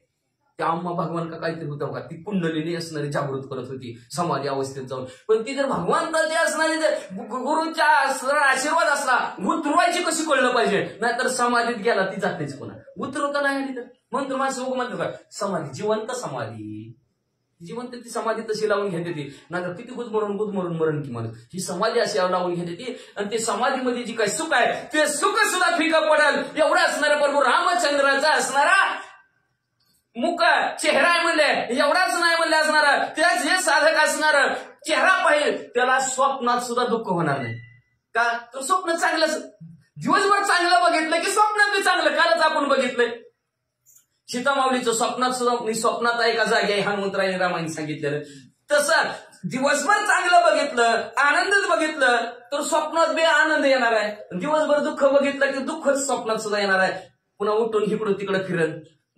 तशा प्रकारे असणारं स्वप्नात सुद्धा साधकाला दुःख होणार नाही. एवढा असणारा प्रभू रामचंद्राचा चेहरा आनंदित आहे म्हणतात बाळाचा. परब्रह्म ब्रह्मरूप क्रिया कर्म हरपले धर्म धर्म झाला उपरम वेदवाद्य. अशा प्रकारचं परिपूर्ण असणारं परब्रह्म भरलेला आहे, ब्रह्मरूप असणाऱ्या सर्व क्रिया आणि कर्म आहेत. हनुमंत प्रभू रामचंद्राच्या कुठलंही कर्म केलं, कुठलीही क्रिया दिवसभरात केली तर ब्रह्मार्पणमस्तु, क्रियार्पणमस्तु. का तर हे मजस्वी व झाले परी मी नाही केले, ऐसे जने झाले तुले तोची सुट लागा. मी करतोय असं कधीच म्हणायचं नाही. करता करविता देव आहे, करायला लावणारा देव आहे, करायला करतो तो देवच आहे आणि सगळं देवालाच अर्पण. असं जो कोणी साधक करतो असे सर्व असणारे प्रभू रामचंद्राच्या दिवसभराच्या केलं, त्याच्यामुळे धर्म आणि अधर्म बी संपला जातो. मी केलं म्हणलं की धर्म आडवाला, म्हणून याती कुळ माझे गेले हरपून, सर्व याती कुळ असणारे धर्म हरपून गेलेले असणारे प्रभू रामचंद्राचे.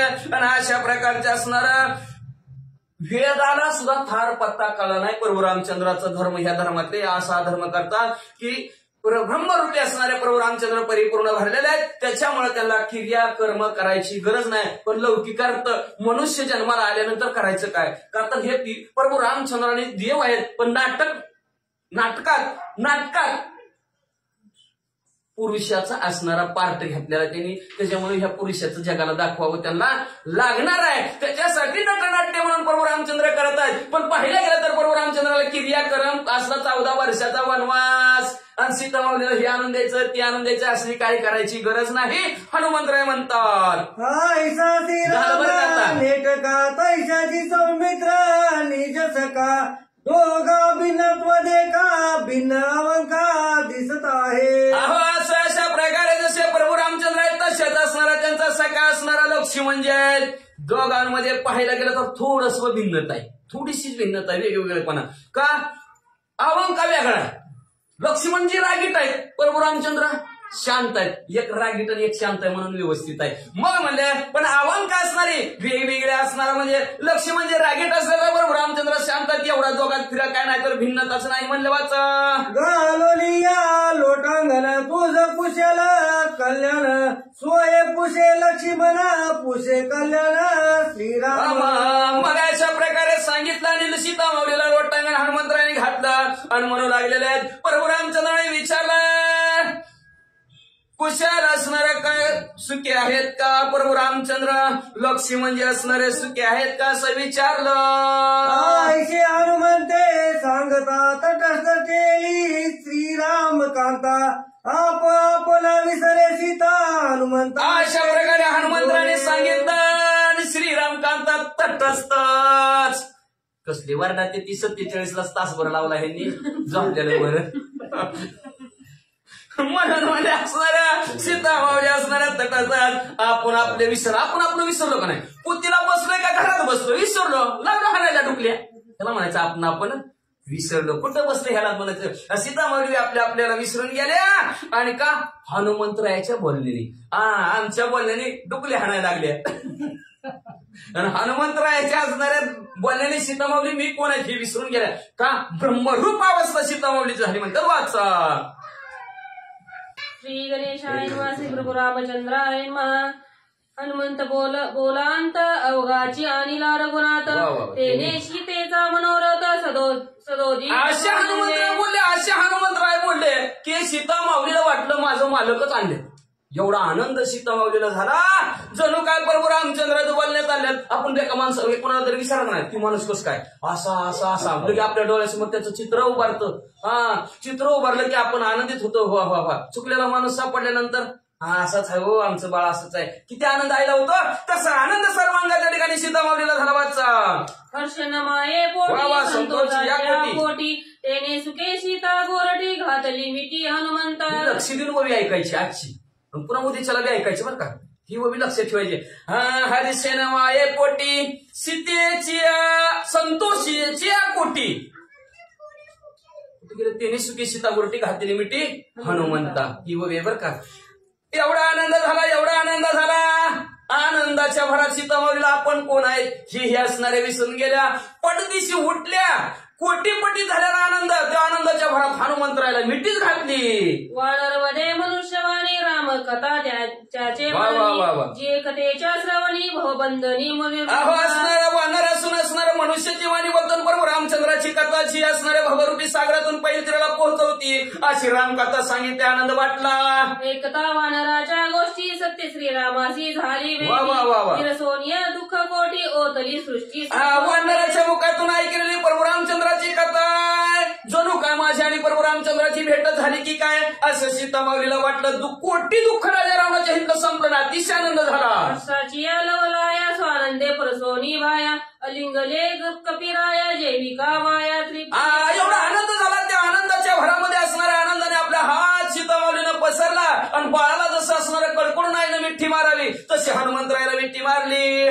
सीतेशी सुख झाले गाळे पुत्र सुख हे प्रणव्या हनुमंत वाडे कोडे प्रेम पडिया पाडे. एवढं सुख झालं, एवढा आनंद झाला म्हणजे असणारा पुत्र सुख. एखाद्याला मुलगा होत नसावा आणि मुलगा झाल्यानंतर जी काही सुख त्या आईला वाटतं ते सुख सुद्धा असणारं फिक एवढं सुख सीता माऊलीला हनुमंतरायाने रामकथा सांगितल्यावर झालं. श्रीराम भरत लक्ष्मण धीर दोघे सुख संपन्न वीर एकताची उत्तर सुख अपार मग झाले.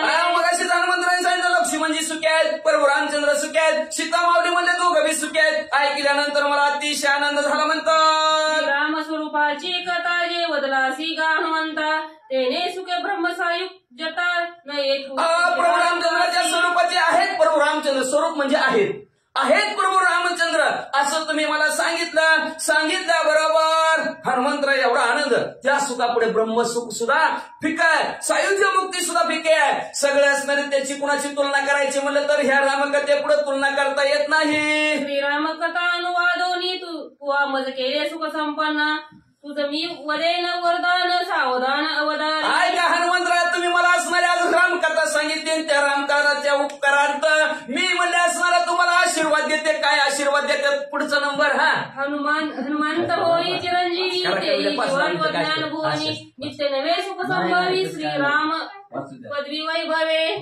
5 मिनिटात 10 होईल त्यांचं 10च्या घेऊन टाक. काय 9:45 संपून टाका. घ्या म्हणलं की त्यांनाच 9:30 वाजले हा. तिथं समज 9:45 का कधी घेऊ दे त्यांना तेवढा पॅरेग्राफ घेऊ दे. ती पुकारायचं आपल्याला. हा हनुमंता होई चिरंजीवी ते जीवित व ज्ञान भुवनी नित्य नवे सुख संभावी श्रीराम पदवी वैभवे. असं सीता मावली असणारा आशीर्वाद देऊ लागलेले आहेत का? तोची एक दाता जाण तो हरिस्मरण करवी. जगताच्या ठिकाणी श्रेष्ठ दाता कोण असेल तो जो भगवंताचं नामस्मरण करायला लावतो तो. आणि आज सुद्धा आपण सगळे भाग्यवंत आहेत, नशीबवान आहेत बरं का. दर 4-5 वर्षांनी का होईना पण ह्या कतले प्लॉट मध्ये भगवंताचं नामस्मरण करायला भेटतं. आणि हे सुद्धा भाग्यवंत आहेत. लाईस्पीकर लांब लांबच्या लोकांना ऐकायला 2 ते 2.5 वर्षांनी किती का असणार काय जसं असेल तसं बरं का. पण भाग्यवंत असणाऱ्या ऐकणाऱ्या श्रोत्या मंडळ आहेत का? तर सीता माऊली सुद्धा म्हणतात भाग्यवंत हनुमंतराय तुम्ही मला रामकथा सांगितली. आणि त्या रामकथेमुळे मला एवढा आनंद वाटला. त्या रामकथेपुढे असणाऱ्या सायुज्य मुक्ती फिकी आहे. सर्वकथा समीपता सायुज्यत असते ना ब्रह्मादिक असणाऱ्या कुठलं वैकुंठ असेल कैलास असेल ते सुद्धा फिका आहे. पुत्र सुख सुद्धा फिका आहे. एवढी रामकथा तुम्ही मला सुंदर सांगितली. आणि या रामकथेमध्येच असणार आपल्या ह्या कथल्या प्लॉटमध्ये 25 तारीख 25 जानेवारी शनिवारी रात्री सायंकाळी 6 ब्रह्मपत्र वाचन सोहळा आहे. ब्रह्मपत्र म्हणजे तरी काय, आता हनुमंतराय लंकेत आले, प्रभू रामचंद्राकडे माघारी सीता माऊलीचा शोध घेऊन जातील. आता काय काय केलंय आपली आपण कीर्ती वर्णू नये. आपण मी असा आहे मी तसा आहे स्वतःच्या मुखाने सांगून दुसऱ्यांनी म्हणावं आणि ती विषय तरुण म्हणावं. आपल्या आपणाला आपली माणसं तर आपल्याला असं आहे म्हणतेलीच की, पण असणाऱ्या देवानी सुद्धा सांगावं वर्णन करावं. म्हणून हनुमंतराय म्हणतात मी जर असणारी सीता माऊलीचा असा शोध घेतला आणि सांगायचं काय तर प्रभू रामचंद्राला कसं सांगणार माझ्या मुखाने. म्हणून आता हनुमंतराय लंकेत आल्यापासून त्या ब्रह्मदेवाला आमंत्रित करतील आणि ब्रह्मदेवाला म्हणतात मी रोज काय केलं ते लिहा. आणि ते ब्रह्मदेव लिहितील आणि ते हनुमंतराय हातात घेतील आणि परत असणाऱ्या प्रभू रामचंद्राच्या जवळ असणाऱ्या प्रवरस्त्र नावच्या पर्वतावर आल्यानंतर पत्र हनुमंतरायला विचारलं प्रभू रामचंद्र कसा शोध घेतला कसा गेला. ही घ्या पुस्तक पत्र, हे घ्या मी घेऊन आणलेलं पत्र आणि वाचा. आता प्रभू रामचंद्र कसं वाचणार. वानर म्हणले मला बी काय वाचत नाही, हसवलं म्हणजे वाचायत नाही. मग लक्ष्मणजी कर वाचाय दिलं. लक्ष्मणजी पत्र वाचतील. प्रभू अखिल कोटी ब्रह्मांडाचा नाही करता करवीत असणारे प्रभू रामचंद्र पत्र ऐकतील. एका आपल्या भक्तांची असणारे कीर्तीचं 18 पद्म वानर असतील, 72 कोटी हसवलं असतील, 56 कोटी माकडं एवढी जण ऐकणार आहे ती. आणि एवढ्याला ऐकायचं म्हणजे प्रसादाचं नियोजन करावं लागतं बरं का दुकानदार. मग ज्याला कोणी असणारा या कथेमध्ये असणारा सहभाग घ्यायचा, ज्याला कोणी असणारा या ब्रह्मपत्रासाठी महाप्रसाद रविवारी 26 जानेवारी रोजी सकाळी 6 वाजता महाप्रसादाचं आयोजन आहे. जे अंडाफाडी केल्यावर बस का काळजी लागली हल्ला झेंडीची लगेच तुझं काही काळ मला म्हणजे असणारा सकाळी 6 वाजता रविवारी महाप्रसादाचं आयोजन आहे. ज्याला कोणाला महाप्रसादामध्ये सहभाग घ्यायचा आहे अशांनी आपापल्या फुलाची पाकळी ह्या प्रभू रामचंद्राच्या कार्यामध्ये सहभाग म्हणून आणि ही रामकथा ऐकलेला आणि आपल्या जीवनामध्ये काहीतरी परिवर्तन व्हावं आणि आपल्याला काहीतरी असणारा धर्म जागवा, सदैवाचा परोपकार, काहीतरी परोपकार 5 बोटांनी धर्म करावा. ह्यो योग कुठं येत नाही, पण असं कार्य आल्यानंतर येतो. आणि सांगतो अजून आता बरं का, पाप आणि पुण्य का ज्याला पाहिजे, ज्याला कुणाला असणारं द्यायचंय त्यांनी हिता आणून द्यावे. का तर 10-15 दिवस राहिलेले, 10-15 दिवसामध्ये जास्त जर आणून दिलं तर परत वाया जायला नको. का तर पुण्य करिता पाप होय आणि पाप करता पुण्य होय. कधी पुण्य करायला गेलं तर कधी पाप होतं आणि कधी असणार पुण्य करायचं म्हणलं तर पाप होतं आणि कधी पाप करायचं म्हणलं तर पुण्य होतं. साधू संत बसलेला होता म्हणून सांगतो की ज्याला कोणाला असणारं दान करायचं असेल अन्नाचं दान करा, ज्याला जसं जमत तसं बरं का.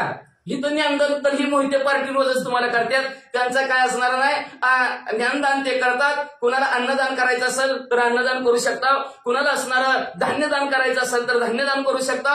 कुणाला असणारा दान करायचं असेल तर धनाच्या रूपात सुद्धा कुणीही असणारं दान केलं तरी चालतं. पण सर्वांचा सहभाग असावा कत्ले प्लॉटांचा, का तर तुमच्या परिसरामध्ये असणारा योग आलेला आहे. परत हा शुभ सोहळा स्वर्गी नाही. स्वर्गात दान द्यायचं म्हणलं तर देता येणार नाही. अन्नदानाचं काय महत्व आहे रामायणात तर आपल्याला एक असणारी कथा पुढे ऐकायची. कधी आले तर आता वेळेचा अभाव आहे. महाराज म्हणते का संपवायचं एवढं संपून टाकायचं का. अन्नदानाचं असणारं फार महत्व आहे. ह्या आता जर अन्नदान नाही केलं, आपण जर स्वर्गाच्या ठिकाणी गेलो तिथं भूक लागते. म्हणून इथे दिलेल्या एक शीत अन्न होय कोटी कुळाचे उद्धरण. इथं जर तुम्ही एक शीत अन्नाचं जर दान केलं तर तुमच्या कोटी कुळाचा उद्धार झाल्याशिवाय राहत नाही. इथं जर अन्नदानाला जर नाही केलं, स्वर्गात गेल्यानंतर भूक लागते. आणि जर भूक लागली, श्वेतराजा आता नाव वाटलं मला, त्या महाराजांनी त्या दिवशी उदाहरण सांगितल्यापासून मी आठवत होतो. कुणाचं उदाहरण ते देतात तर श्वेतराजाचं उदाहरण होतं. श्वेतराजाला प्रभू रामचंद्र वनवासात असतानाच अगस्त्य मुनी चालत असताना प्रभू रामचंद्र एका सरोवराच्या जवळ थांबलेले आहेत. सरोवराच्या जवळ झाल्यानंतर अगस्त्य उत्तरकांडामध्ये ऐकायचं, अगस्त्य मुनी रामकथा सांगत असताना अगस्त्य मुनी प्रभू रामचंद्राची भेट झाली आणि तर एक दिव्य विमान असणारं स्वर्गातनं खाली उतरलं होतं. आणि त्याच्यात होता श्वेत नावचा राजा.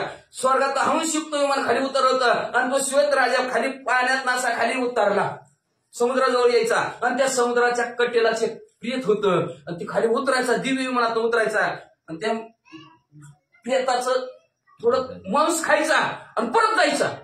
प्रभू रामचंद्राने बघितलं, थोडा वेळ उभा राहिले. उभा राहून त्या अगस्त्य मुनीला विचारलं काय भानगड आहे. अगस्त्य मुनी मला बी माहिती नाही म्हणले. थांबा, त्या दुसऱ्या दिवशी येतोय म्हणले ते प्रेत, पुरुष म्हणले. अजून परत दुसऱ्या दिवशी असणारा तो विमानात श्वेत नावचा राजा खाली उतरला. तो त्यांनी आपलं पोट भरून त्याचं मांस खाल्लं त्या प्रेताचं आणि विमानात बसणार. तेवढ्या पुढचं ऐकत की पुढचं सांगतं.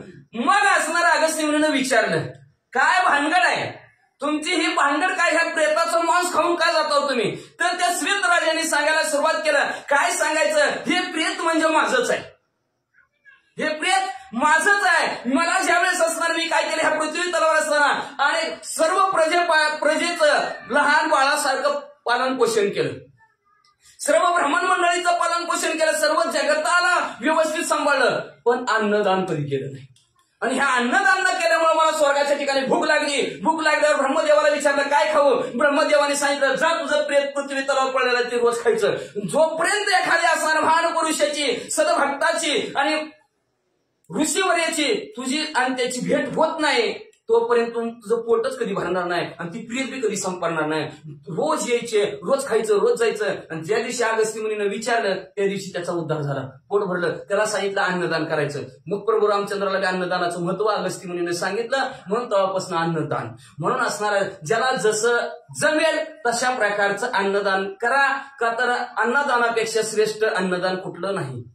रक्तदान करायचं म्हणलं तर पैसे घेते ती, बस म्हणते ती फुकट आहे म्हणते ती. पुन्हा म्हणते आम्हाला तिथं ठेवाय खर्च आला की काय खर्च आला, डोंबलं खर्च आला, किती बी जमा करते ती, काही बी करते. पण अन्नदान आहे तिथं तिथल्या एकशीत अन्न कोटी कुळाच्या वया उदाहरण, कोटी कुळाचं उदाहरण झाल्याशिवाय राहत नसतं. का तर असणार चालत चालत कळत न कळत असणारं पाप पुण्य होत असतं. त्या पुण्याचं काम आपल्या असणाऱ्या सर्वांकडून व्हावं अशी अपेक्षा आहे. म्हणून असणारं सावधानतेने ऐका असणारं हनुमंतरायाला वरदान देतात. का तर तुम्ही रामकथा सांगितली आणि त्या रामकथेमध्ये अन्नदानाचा कार्यक्रम आहे. त्या अन्नदानाच्या कार्यक्रमामध्ये सगळं हाताने ज्याला जसं जमल तशा प्रकारे आजपर्यंत फार सर्वजणांनी मदत केलेली आहे. अजून असणारं मोठं कार्य आहे आणि त्याच्यासाठी भरपूर असणारे लोक आपल्या कतल्या प्लॉटमध्ये येणार आहेत. भरपूर असणारचं नाव होणार आहे. त्याच्यासाठी असणाऱ्या ज्याला जसं जमल तशा प्रकारचं अन्नदान करा.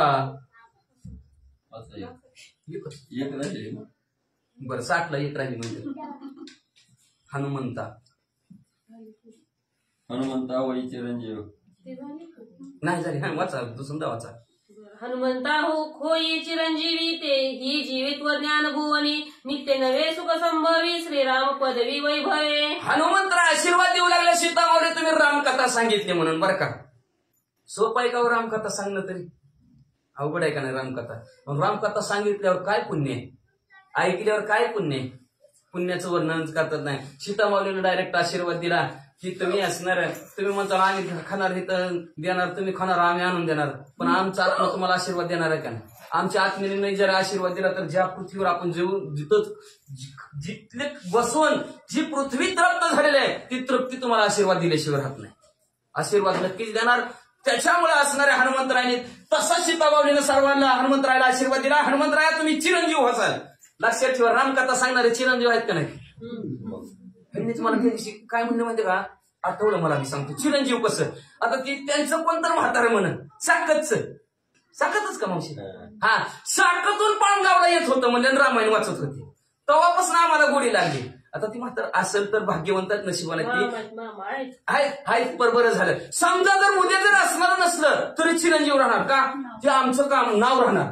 जोपर्यंत तुम्ही प्रभू रामचंद्राचं नामस्मरण चिंतन करता तोपर्यंत तुम्ही चिरंजीव राहणार. आणि एवढंच नाही, त्या जीवित्वाच्या ठिकाणी ज्ञान अनुभव असणारा तुम्हाला ज्ञानाचा कधी अनुभव येईल म्हणजे नित्य नवं असणारं सुख तुम्हाला प्राप्त होईल. असा हनुमंतरायाला आशीर्वाद दिला की हनुमंत रामकथा सांगितली की चिरंजीव होतच. आता आणि सुद्धा काही जरी झालं तरी म्हणणार ते कथाच्या वाडीचा आता सुद्धा होणार का नाही? तशा प्रकारचा असणारा चिरंजीव होतं माणूस. म्हणून रामकथा असणारे जीवनातील व्यथा संपवणारे आहे. प्रत्येकाला असणारा आपल्या पद्धतीनं पुण्याचं कार्य असं म्हणणं, असं किती म्हणलं दान धर्म करीन, दान आज करीन उद्या करीन, कुणीतरी आडवं आहेच, धारमारा कुत्रा आडवा सारखं होतच नाही. पण वन्स मोर चान्स चांगल्याला आहे, हा चान्स गमवू नका. पुंडलिक वरदा हरी विठ्ठल श्री